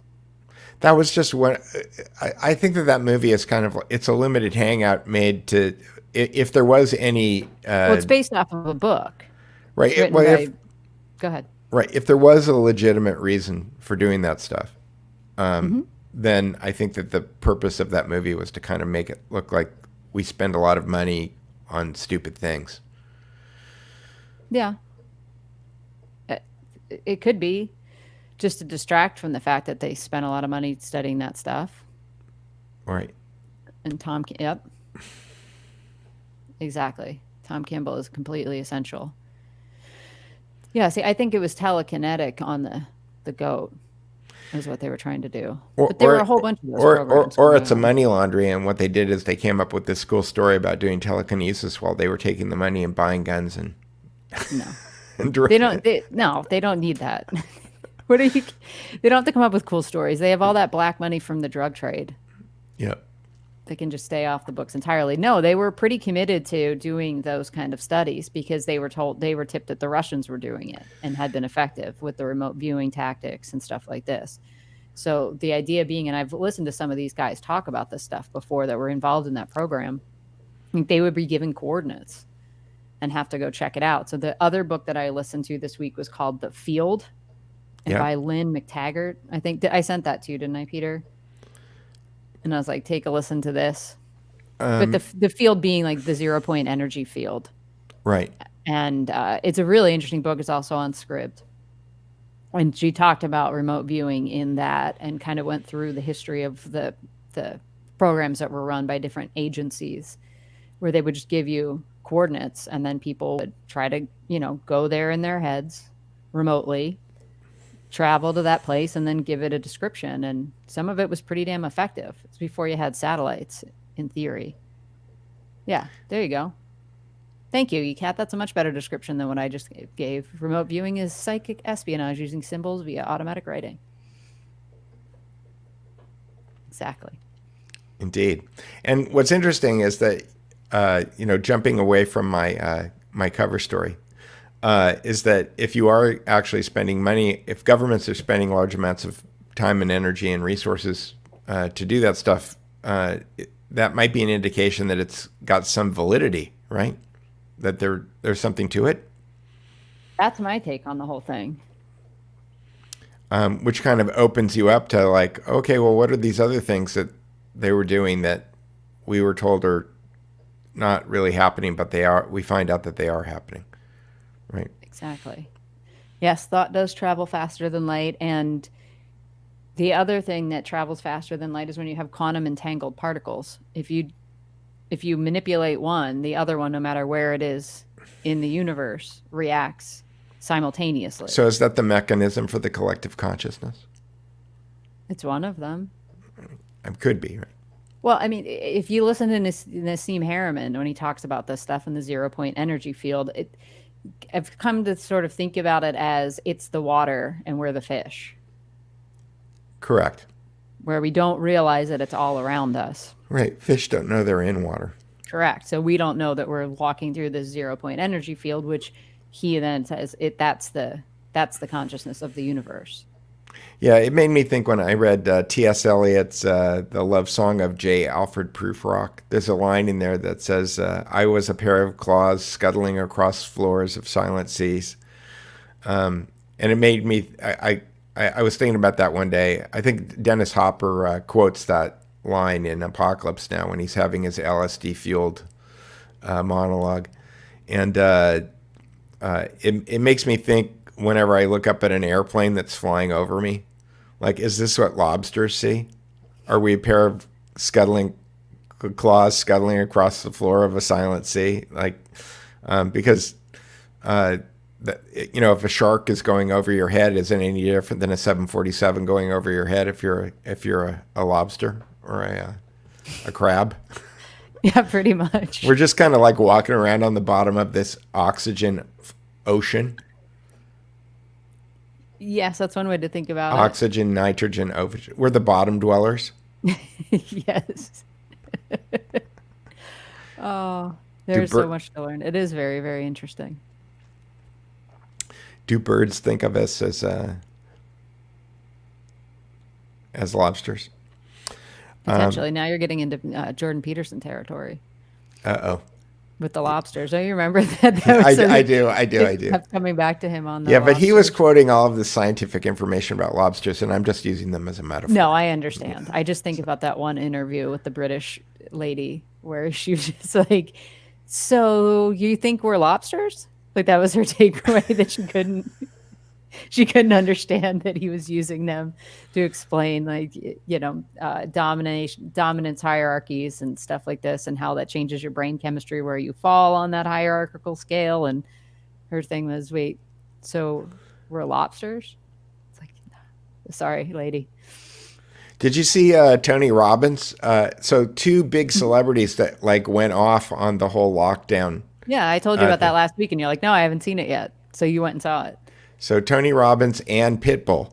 But Pitbull thing was from October of last year. Yeah. So, I mean, it's like Tony Robbins just happened this past week. Right. I get it that Pitbull went off, but the deal is that happened in October or September of 2020, and we just now saw it. So it didn't go it's like a slower burning brush fire than Tony Robbins with his ball lightning. Right. Where it's like, I don't think if I sent that Pitbull clip to my boomer parents that they'd be like, that's really cool. Who? Right. And the thing is about Tony Robbins that's super interesting to me is that because he is such a like heavyweight in the neurolinguistic programming persuasion world, the fact that his hair is on fire about this is just really was really something. But I don't know if it'll have the impact that people want it to have, because I think a lot of people look at Tony Robbins who aren't into what he does and they think, oh, that guy is like some kind of mind control guru or Maybe. I mean, I keep going back to this idea that there's a giant power vacuum at the top, or a vacuum at the top of the totem pole now, as far as the political world goes. We've Yep. got a president that's in hiding for all intents and purposes. So there is no Well, he's leadership. literally a sock puppet. I mean, I think at this point, Yeah. somebody, his wife is turning his head, and Yeah. I just want to flash forward. Did you ever watch Drunk History? for a minute, I think it's one of the most brilliant ideas for a television show of all time. right? And if you're not familiar with it, I would go check it out. I think it might all be on Netflix. And so the premise of the show is there's a guy that hosts it, and he kind of goes and visits 3 different people throughout the episode and has them tell a historical story. And while they're telling the story, they're getting drunk. And then they have actors acting out the story. So they'll cut between the person sitting in their living room or whatever drinking and a bunch of actors. And they're well-known actors that are playing these characters. And they are just lip syncing to the audio track of the drunk person telling the historical tale. So it gets hilarious. One of my favorite ones, I think, is the one that you made me think of to begin with. And it was about Woodrow Wilson's wife and how she had to take over for him because he had a stroke. So she was technically our first female president. So Edward Mandell House would tell her what to say every day. Right. But I can't remember if I'm confusing 2 of them, but it was a great episode because the comedian, it was Jen Kirkman was the comedian that was on it. Sometimes it's normal people that you wouldn't recognize. Other times it's comedians that are telling these stories. And she got so drunk that you hear her be like, when did I take my pants off? And they have one of the historical characters say that. Like, it could be she was telling like Abraham Lincoln story or something like this. And it's like Abraham Lincoln being like, when did I lose my pants? Like, what happened? And there'll be times where people are throwing up, but it's a really interesting way. Sounds like watching the kill stream. I guess so. I can't handle that show. It's too much stuff going on. This is a little bit more contained in that. But I mean, they got into some of these weird things. Like, that's where I learned that Wilson had a stroke, and they just hid that from the public, and his wife ran the show. So the conceit of this history thing was that she was the first female president, technically. It was never declared as such. She won't be in the history books, but she really ran the country. Well, Grinnell's going to have to remind Kamala Harris of that then. You should just be like, no, sorry. What was it? Edith Wilson? I can't remember her name. I don't either. Yeah. We should do drunk reality OS. I don't know. Yeah, I'm not going to start drinking again. I say really stupid things. I think my opinion is way more important when I'm drunk. Wow. But anyways, back to Tony Robbins. So hearing people like that are that persuasive and that many people respect, I think it's an interesting time to see who kind of pops up as the opposition leader, because Trump has disappeared. And then isn't his trial starts next week or something? Yeah, that'll be interesting. I was trying to talk Curtis Yarvin into writing a speech for him, a Fountainhead John Howard Rourke speech for Trump that I knew he would never give, but Curtis could write it better than anybody. And he said, he had a great quote. I think I'm trying to remember what he said. He said that Trump was not strong enough for his weak advisors and not weak enough for his strong ones. So it's amazing. A guy who writes like 10,000 word essays could come up with the one sentence response to me that like put the whole thing in a nutshell. I know. He's the Thomas Sowell to Eric Hoffer, right? Thomas Sowell curated, I believe, all the Hoffer work at Stanford. Okay. And if you look at Hoffer's books, I don't know if I have The True Believer in here anymore, but The True Believer is his longest book, and it's about 200 pages. The rest of his books are about 100 pages, and they're brilliant, right? He doesn't need to expand and expound on every single point. He always went for, like, what's the punchiest sentence? And then Thomas Sowell was hugely influenced by him, and you get his books, and, you know, you can use them as a doorstop. I could use Right. them if a brick fell out of a wall. I could plug it up with a soul book.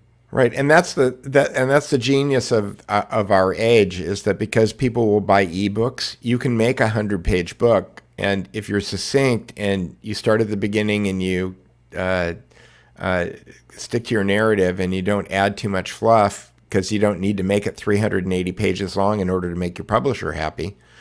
You can pump a lot of good stuff out there into the world, I think. But maybe I mean I do that trick that you talk about with having your phone read to you. I do that with his articles because it kind of makes sense to me that they're told to me in a computer voice. And so the last one that I listened to was about the GameStop stuff, and I thought it was really brilliant. But I would love to now go back and just be the editor on it. And can I pull out the 20 or 30 sentences that are just brilliant, that capture the entire idea? Because if I try to send that article to somebody, they're like, "Why are you making me read a book?" Because all of his stuff is so long and he cranks it out like crazy. So he's super talented and this stuff just flows. But dear God. Well, he needs an editor. Yes. Yeah. He definitely needs an editor. And I'm sure that if you did that for him, he'd appreciate it. But I'm sure. Oh. Yeah. That doesn't surprise me that his staffers defied him constantly. But you know what's disappointing is he was Mr. You're fired. Yeah, he didn't live up to his brand. Come on, he should have just kept firing people until he got down to the people who had just started 3 weeks ago, who would do what they're told. Hey. Yeah, it's been a disappointment. The fact that he could get Flynn in there on December 19th, who was his national security advisor, who probably went in and for the first time in 4 years was acting like a national security advisor in the most important decision that the president could ever make, and then he punted? Like, what does that say? Well, who is it that gets in the ear? That's what fascinates me. Yeah. So does Byrne have any suspects on that list? He doesn't go there. Interesting. He doesn't go there. Well, I was listening. Have you watched The Dark Journalist recently, Peter? Yeah, I was just watching him with Gigi Young. Okay, I didn't see that one. I'm trying to remember the gentleman's first name. His last name is Farrell. Right, the smoker. He wears a cowboy hat and he smokes cigarettes. Yeah, he smokes with it. That's how, when I quit smoking, I was doing that. He had the filter like Hunter S. Thompson had. Right. He is very Hunter S. Thompson-like. Ish, yeah. Yeah, I mean, he doesn't seem as crazy as Hunter or as drunk or drugged up as Hunter was. I mean, right. Hunter, I can't remember if it's I don't think it's in Fear and Loathing on the Campaign Trail, but there's some book where he divulges, like, this is his routine. Like, this is what he drinks every day. Where the buffalo roam, maybe? Maybe, but it's insane. The fact that he lived to kill himself, and didn't just drop dead at any given point with the amount of alcohol that was in his system, and not to mention other drugs, and midgets. There were midgets in his system. He was mainlining midgets. No, but he used to party with midgets in Vegas. Yeah, so did I. Okay. Oh, that's right. You did a whole show with them. Well, he was doing a show with them too. But this was not the midget show. This was a totally different midget adventure. I know. Apparently, I have some magnetism that attracts midgets. Well, you should redo Snow White. That was always my favorite as a kid. I think it's because she was the only dark-haired princess. Yeah, original set. You need to get a squirrel and bird wrangler, though. Yeah, I don't really want to hang out with squirrels, and I don't like the animal wranglers. I think I've told the story about. I don't know if it was on here, if it was when we were doing stuff with George about working with the Humane Society rep on set. Is that like having a studio teacher? Ish. It's way more invasive, though. Like, this woman was on set for any scene in which we were either fishing or in one of the sets there was a fish tank. Fishing? Yeah, it was a fish. They were looking out for the welfare of fish? Peter? You cannot. I mean, this is how absurd this is. This is the one film that I was the first AD on. Okay. So I'm the general of this set, and it's told to me maybe the day before we start shooting. Oh, we're going to have somebody from the National Humane Society on set every day. Like, they get a call sheet. They're on the call sheet. all this kind of stuff. Oh, okay. They're here to protect the welfare of the animals, so we can they want that stamp at the end, National Humane Society blesses this film. So this is a movie about fly fishing. No animals were killed. And so there were trout in this.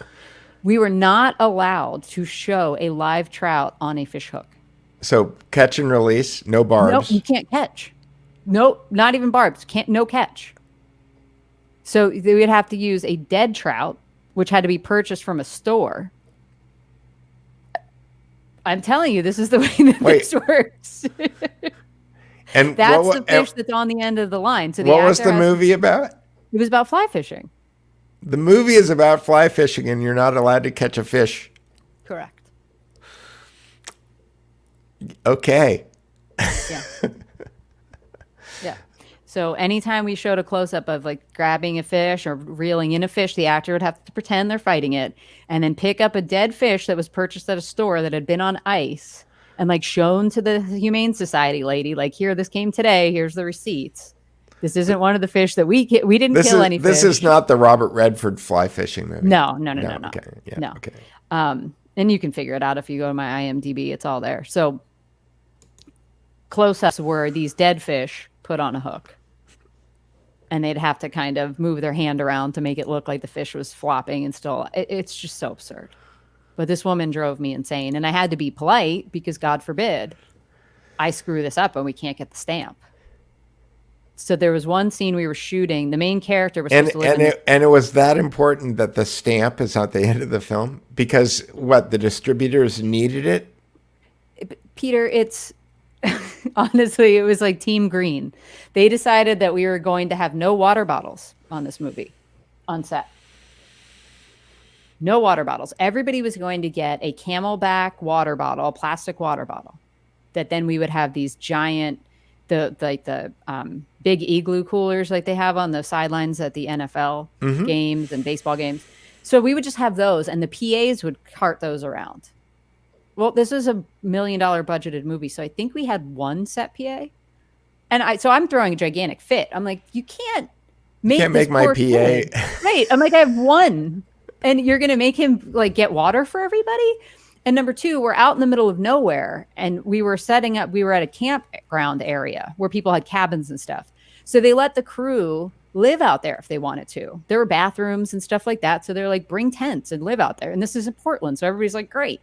Why are we going to drive 45 minutes home every night and drive 45 minutes back here in the morning when you're already doing a 12, 14-hour day, when we can just yell cut and everybody walks away and we have a camp out? So I'm like, nobody's going to take these bottles home and wash them. Like, this is just asking for trouble. And thank God the set medic on that show, she had been an Army medic. So she was like... people are going to get dehydrated. So she just brought all these electrolytes and was constantly giving them to people. And I tried to reason with these people they would keep putting up signs like, this is how many water bottles we've saved.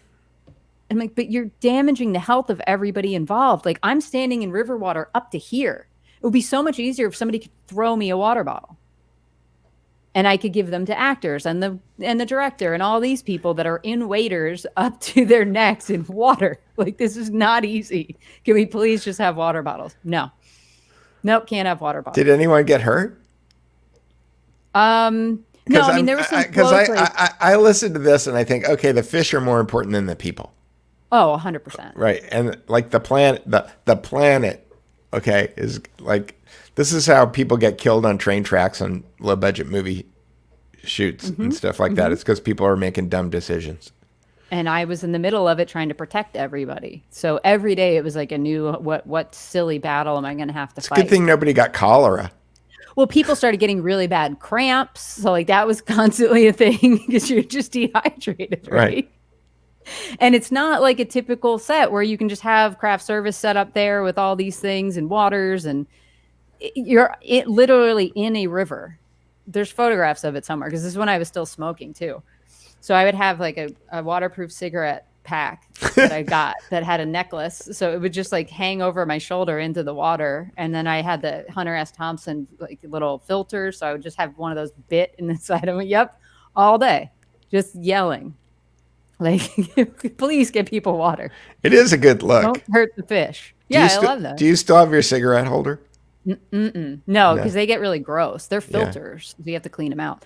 No, Right. but I did find recently, this is the last pack of cigarettes I ever bought, and I didn't unwrap it because my e-cigs came in the mail. And so I said, all Yeah. right, I'm not Are going to do those it, but I'll save menthol? up. No, No. no, they're regular Parliament lights, which I don't even think exists anymore. But I will tell you the funniest story about that lady a different time. 'Cause I feel like we've had fun down film memory lane for today. But there's an even better story with the Humane Society chick. Yeah. So how did we get here? We got here. We were talking about movies and before movies. I don't know. I don't Somebody either. remind us. We were talking about Patrick Byrne and reality and Oh, we got here from the midgets. Hunter Hunter S. Hunter S. Thompson. Thompson. It's from Farrell. That's right, on Dark Journalist. So There we go. So let's bring it back to Farrell. You were going to tell me something about Farrell, and then we Did went you off. see the interviews with him recently on Dark Journalist? I started to, and then I didn't. Okay, they're from this past week, I believe. And he was talking about something that I hadn't even considered, like the geopolitical ramifications of our past election. Mm-hmm. And he's saying, nobody trusts this government now at all. That's right. I did listen to that. And I thought that was an interesting take. I hadn't heard anybody point that out. And it's like, oh yeah, duh. Yeah. I like Dark Journalist. He does have a tendency to just kind of ask people these open, broad questions and let them talk, which I totally appreciate. But then he follows up with hard-hitting stuff like, that's amazing. I know. I know.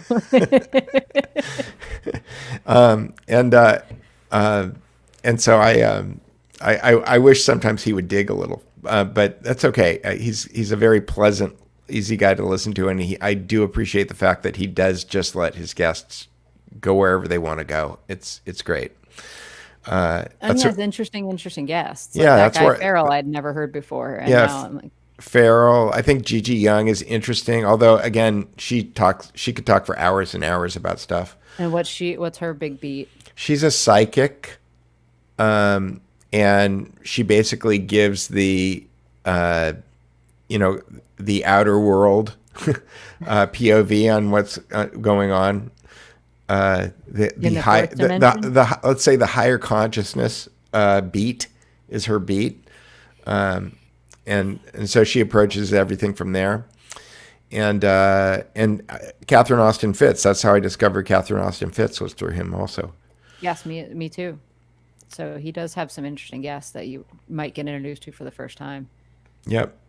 And Kathy O'Brien goes on his show sometimes too. Yeah, I'm surprised he still has a YouTube channel. Again, I think that part This of is it. what I thought, Sage. I'm like, we can recycle these. That's the whole point. No, I mean, I remember one of the days. So they had an advisor. They had two people that were on the film as advisors for the greening stuff. And this is 2007, right? So it hadn't gotten totally out of control. But at this camp where we're staying, they had kind of a communal kitchen. So this is where we would eat our crew meals. And on the wall of the kitchen, there was a photograph of what that looked like, that area where we were in the 1920s or something. And there were no trees. And then now it was just tree covered like crazy. You could barely see the sky in some spots. So I point this out to them. They were like, oh, the greenhouse gases and all stuff. And I was like, you understand that breeds growth, right?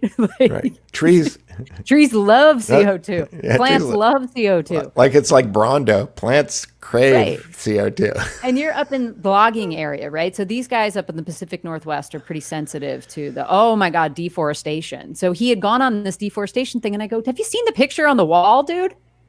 It clearly shows you how much this has been overgrown in the past 100 years. There's more trees on the North American continent now than there were when anybody got here from Europe.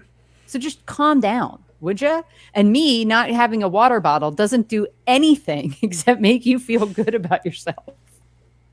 Meanwhile, I'm going to pass out from being dehydrated. It's true. It's true. It's just crazy. When I when the whole greening of Hollywood thing started, there was a war on Luan. Do you know what Luan is? No. They call it door skins. It's this really thin wood that you build sets out of.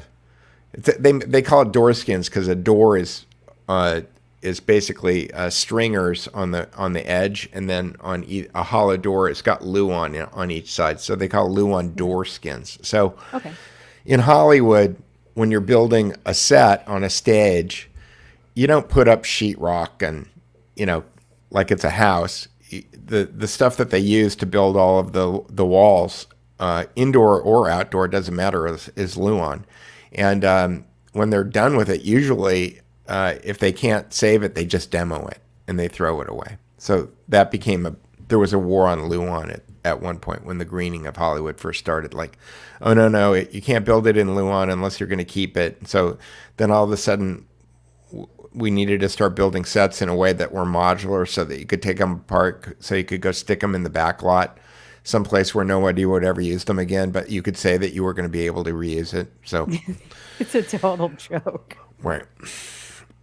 Oh man. Joe Biden would insist if you refer to him as Dr. Hunter S. Thompson. Yes. That midgets. Oh, look, you got another Kathy O'Brien fan, Peter. Yeah, I know. And I mentioned it. You were going to give me a hard time. So That's all right. it's okay. I get it. You want to believe her. I actually, it's the opposite. I don't want to believe her. I just do. That's the issue. Yeah, the site is my brain for that tree statistic. But I'm pretty sure that it's true because I think I had looked it up to fight these greenies back in the day when I'm saying there's more trees on the North American continent now than there were. But see, just think about this as far as economics goes. If logging is an industry, you're going to eventually run out of trees if you're not planting more trees. Yeah, I worked for a guy who was running for Senate in Oregon about 5 or 6 years ago. I'm trying to remember his name. And his background was forestry. He had a master's degree in forest science.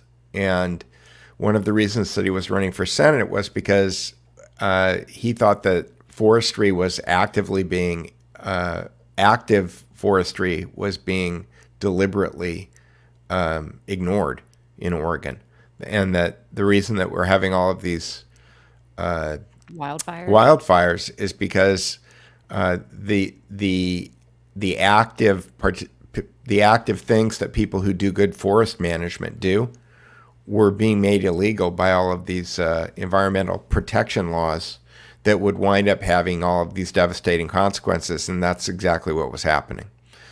Yeah, it's not just controlled burning; it's like clearing out brush. It's controlled burning, clearing out brush.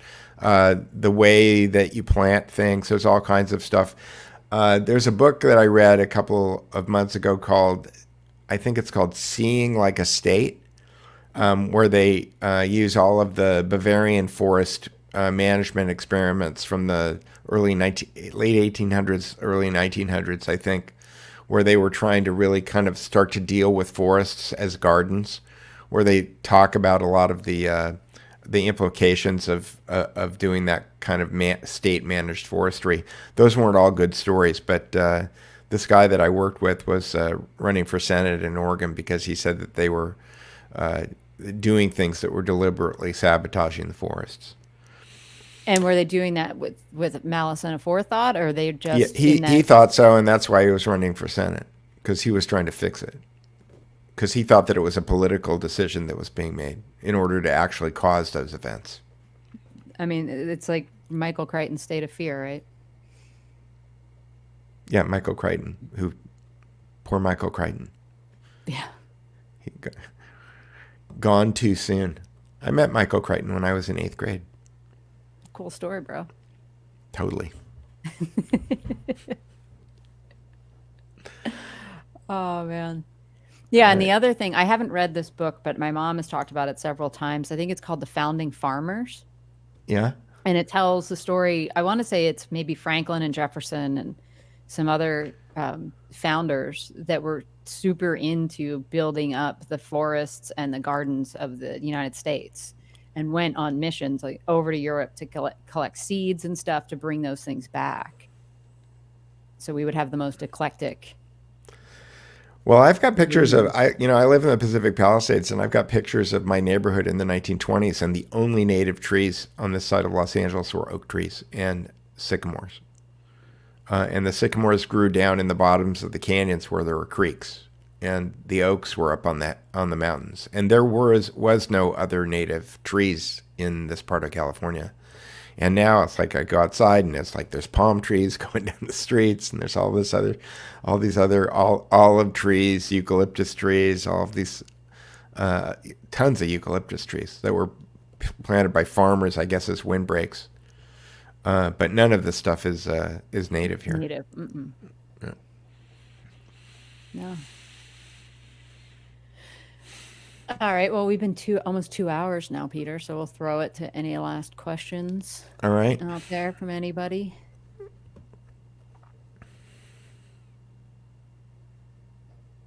There. They're destroying the planet to save the planet. They're destroying the planet to control the planet. They're telling you that they're saving it so they can control it. That's just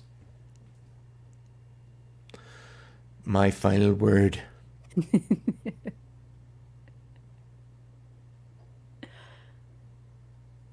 Yeah, I don't know who Bob Greenier is, but I'll look that up. I watched the first half of Mike Lindell's movie, and it kind of lost me, and then somebody told me that the second half is where it really gets good. I watched the second half because this was sent to me and said, just watch it from actually an hour and 30 minutes into the 2 hours. So in that hour, if you jump to an hour and 30 in, it starts showing he brings on a tech expert of sorts, I suppose, to show you all the different hacks that took place. So it shows all the network intrusions into, I assume, the voting machines, because they don't kind of make that clear. And I did stop listening at a certain point. I'm like, I get the gist. But they've got real-time data from the night of the election showing all the cyber intrusions coming from China, like on Alibaba servers, and then Iran and other places. But I don't know. Yeah, so getting back to my earlier rant, I mean, this is a perfect example of, okay, Mike Lindell's got a lot of money. He hired somebody who's a video editor. He said, here, put all of this stuff together. But he didn't hire a director, it sounds like. Or he didn't hire somebody who actually understands how to sell an idea. Just calling it, what is it called? Absolute proof? Yeah, something like that. And it was shot like it looked like a news soundstage. Yeah, it was like some, green screen setup thing, Alex Jonesy kind of, shiny surfaces with pictures in the back and stuff. But he's just kind of winging it. I like Mike, but that movie needed a director, and it didn't have one. See, he's saying Mike directed it. That's the problem. That's the problem. Mike makes great pillows. He's a fantastic entrepreneur and great, loyal patriot. I totally get all of that. He's not a movie maker. Making movies. No, correct. It does have to be digestible. You're right. And clippable. Like if he just had, here's the 30, he could do that minute to 30 seconds of here's what we have. Here's the data that shows there was all these cyber intrusions into the voting machine network. This is where they came from. One phone call to James O'Keefe. Yeah, James knows how to do it for sure. James probably would have said, go hire this guy. Yeah. He'll put it. No, James actually brought in-house like editors and producers and legit people with real film credits and backgrounds. Right. So to answer Debbie's question about my CERN cards, which I got. Ooh, I'm jealous. I found them on a website called Abe Books. I think it's ABE. Oh, yeah. And I don't know if it was the only deck that they had. But they are also, you can find them on eBay and stuff like that. You got to look around, though, because some of them on eBay are really expensive. Yes. So I got these, and it was like they were not as expensive as they should have been because there's a little bend in the corner of the box. So I was like, all right, I don't care about a bend in the corner of the box. I'm actually going to take them out and use them. It's old, yeah. No, they're very strange. Very, very strange. They don't know. He didn't know who to trust. Scooter Downey well-known guy, But not I mean, hard to to your find. point, O'Keefe, he knows that He O'Keefe's could trustworthy. again. O'Keefe is busy, and he wouldn't have been able to do it, but he could have referred somebody. There's our friend from the who worked with Scooter on the More in Southern movie or on Hoaxed? on no on Barnes movie, on the Roger Ailes movie. Man in the Arena. Phil White. Yeah. Okay, you get Phil White, you get Scooter Downey, you can get John Detroit, you could get Yeah, but I guess the point is, you know these names. Mike Lindell didn't do the research to find these people. Mike Lindell was talking to Ali all the time. Ali Right. knows all these guys. Well, and Mike Lindell's also been on Anthony Cumia's show several times. Like Cumia has his own network and knows how to produce content. He could have Right. gone to him. Who know? We don't know what his motivations are for not going that route. Yep. And he might not think. I mean, he does think about presentation, though. If you've ever listened to him tell his story, he was petrified of public speaking and had to come I up with the spent whole 2 days with him in Minnesota. Right. Yeah. Okay, but what does that have to do with his story about finding out how he could publicly speak? Yeah. So he understands presentation, but he also makes those silly commercials. Yeah, Oliver Stone and Oliver Stone's son. I don't know if you've seen him anywhere, Peter. Yeah, and he's the narrator for a Kathy O'Brien movie that costs $20, and it's like, why is this movie $20? Like, Why are you cheap? Kathy O'Brien's got a grift to keep up, Peter. Give her your $20. If it was $10, I'd already have watched it twice. Well, yeah, Right. that's his name, Sean Stone. Sean Stone, yeah. Yeah, it was made in 6 days, Hayden saying. Interesting. Which was made in 6 days. I think talking about I don't know. That's a good question, because is it the Mike Lindell or the Sean Stone movie about Kathy O'Brien? Right. I don't know. We'll need an update there. Sean Stone is the narrator of the Kathy O'Brien movie. I see. An infidel apostate is fantastic at the Telegram stuff that we're still trying to figure out Right. how that all works. He's good at stickers. I don't know what they're good for, but he's good at them. Yeah. No, and I keep finding new sticker packs. I have a whole sticker pack that's Pepe, of course, because Pepe still lives in certain enclaves on the internet. Keck. And there's a Greta Thunberg sticker pack that I have yet to use, Peter, because I know you love Greta so much. Yep, I have her as my alarm tone. Yes. The loose change guys. Yes. Yeah. Jason Berman. Jason, yeah, Berman. Is that his name? Yeah. Yeah, Jason Berman. Loose change guys.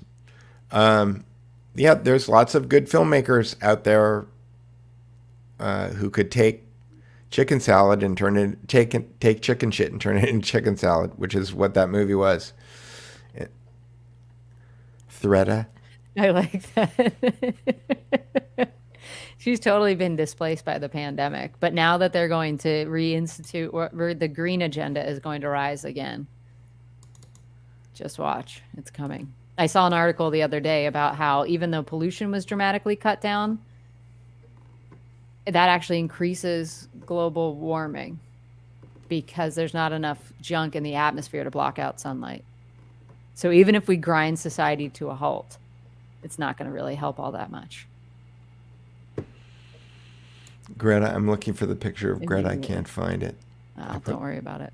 I put it away. There's a great angry picture of Greta with she's scowling, but she's got a mask on.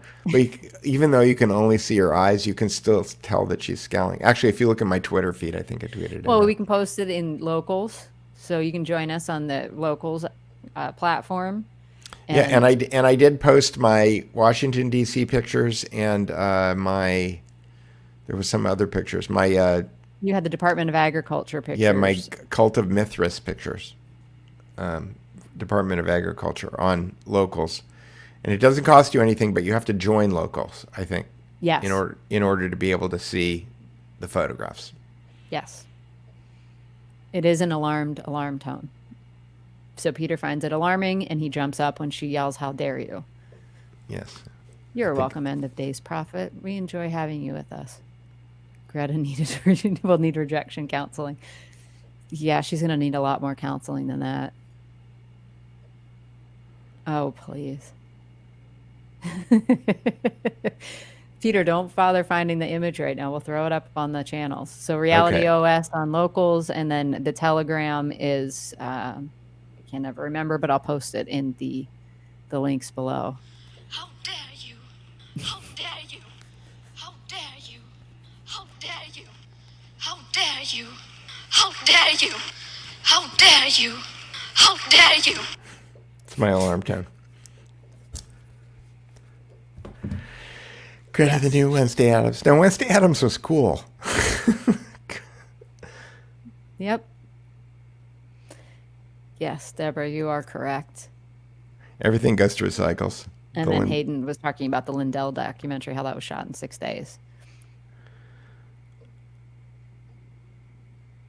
So. Well, Tracy and I were in a chat room with a lot of the people that were feeding data into there, and taking quant stuff. And I was talking to somebody about this. It's like An Inconvenient Truth, that was produced by Lawrence Bender, starring Al Gore, was a good movie in that they took a bunch of data and made it into a story that was a very compelling story that moved a lot of people in the direction that they wanted to move people into. And that's what needs to be done with the election, is that there's a lot of data that supports the fact that there was fraud, and it's not sexy to show people Excel spreadsheets. It's not sexy to show people graphs unless you're animating them and then putting music behind them and then setting it up with a story in order to be able to convince people of what actually happened, what went on. There was a great meme that Tracy was pushing out that had these two lines that were coming together, and then one of them jumped up over the other one. And that was a great meme. We can post that in the Telegram. But memes don't move Congress. Memes don't change the media. They confirm the bias of whoever's looking at the meme, and they make them laugh. So in a weird way, memes are kind of like, heroin or something. Right. Yeah, we should jump off now, Peter, so everybody can jump over to the professor if they want to watch him. He was live at 6 o'clock, I guess. All right, go watch the professor. See you later. Bye, everybody. Bye. We'll see you in the comment section.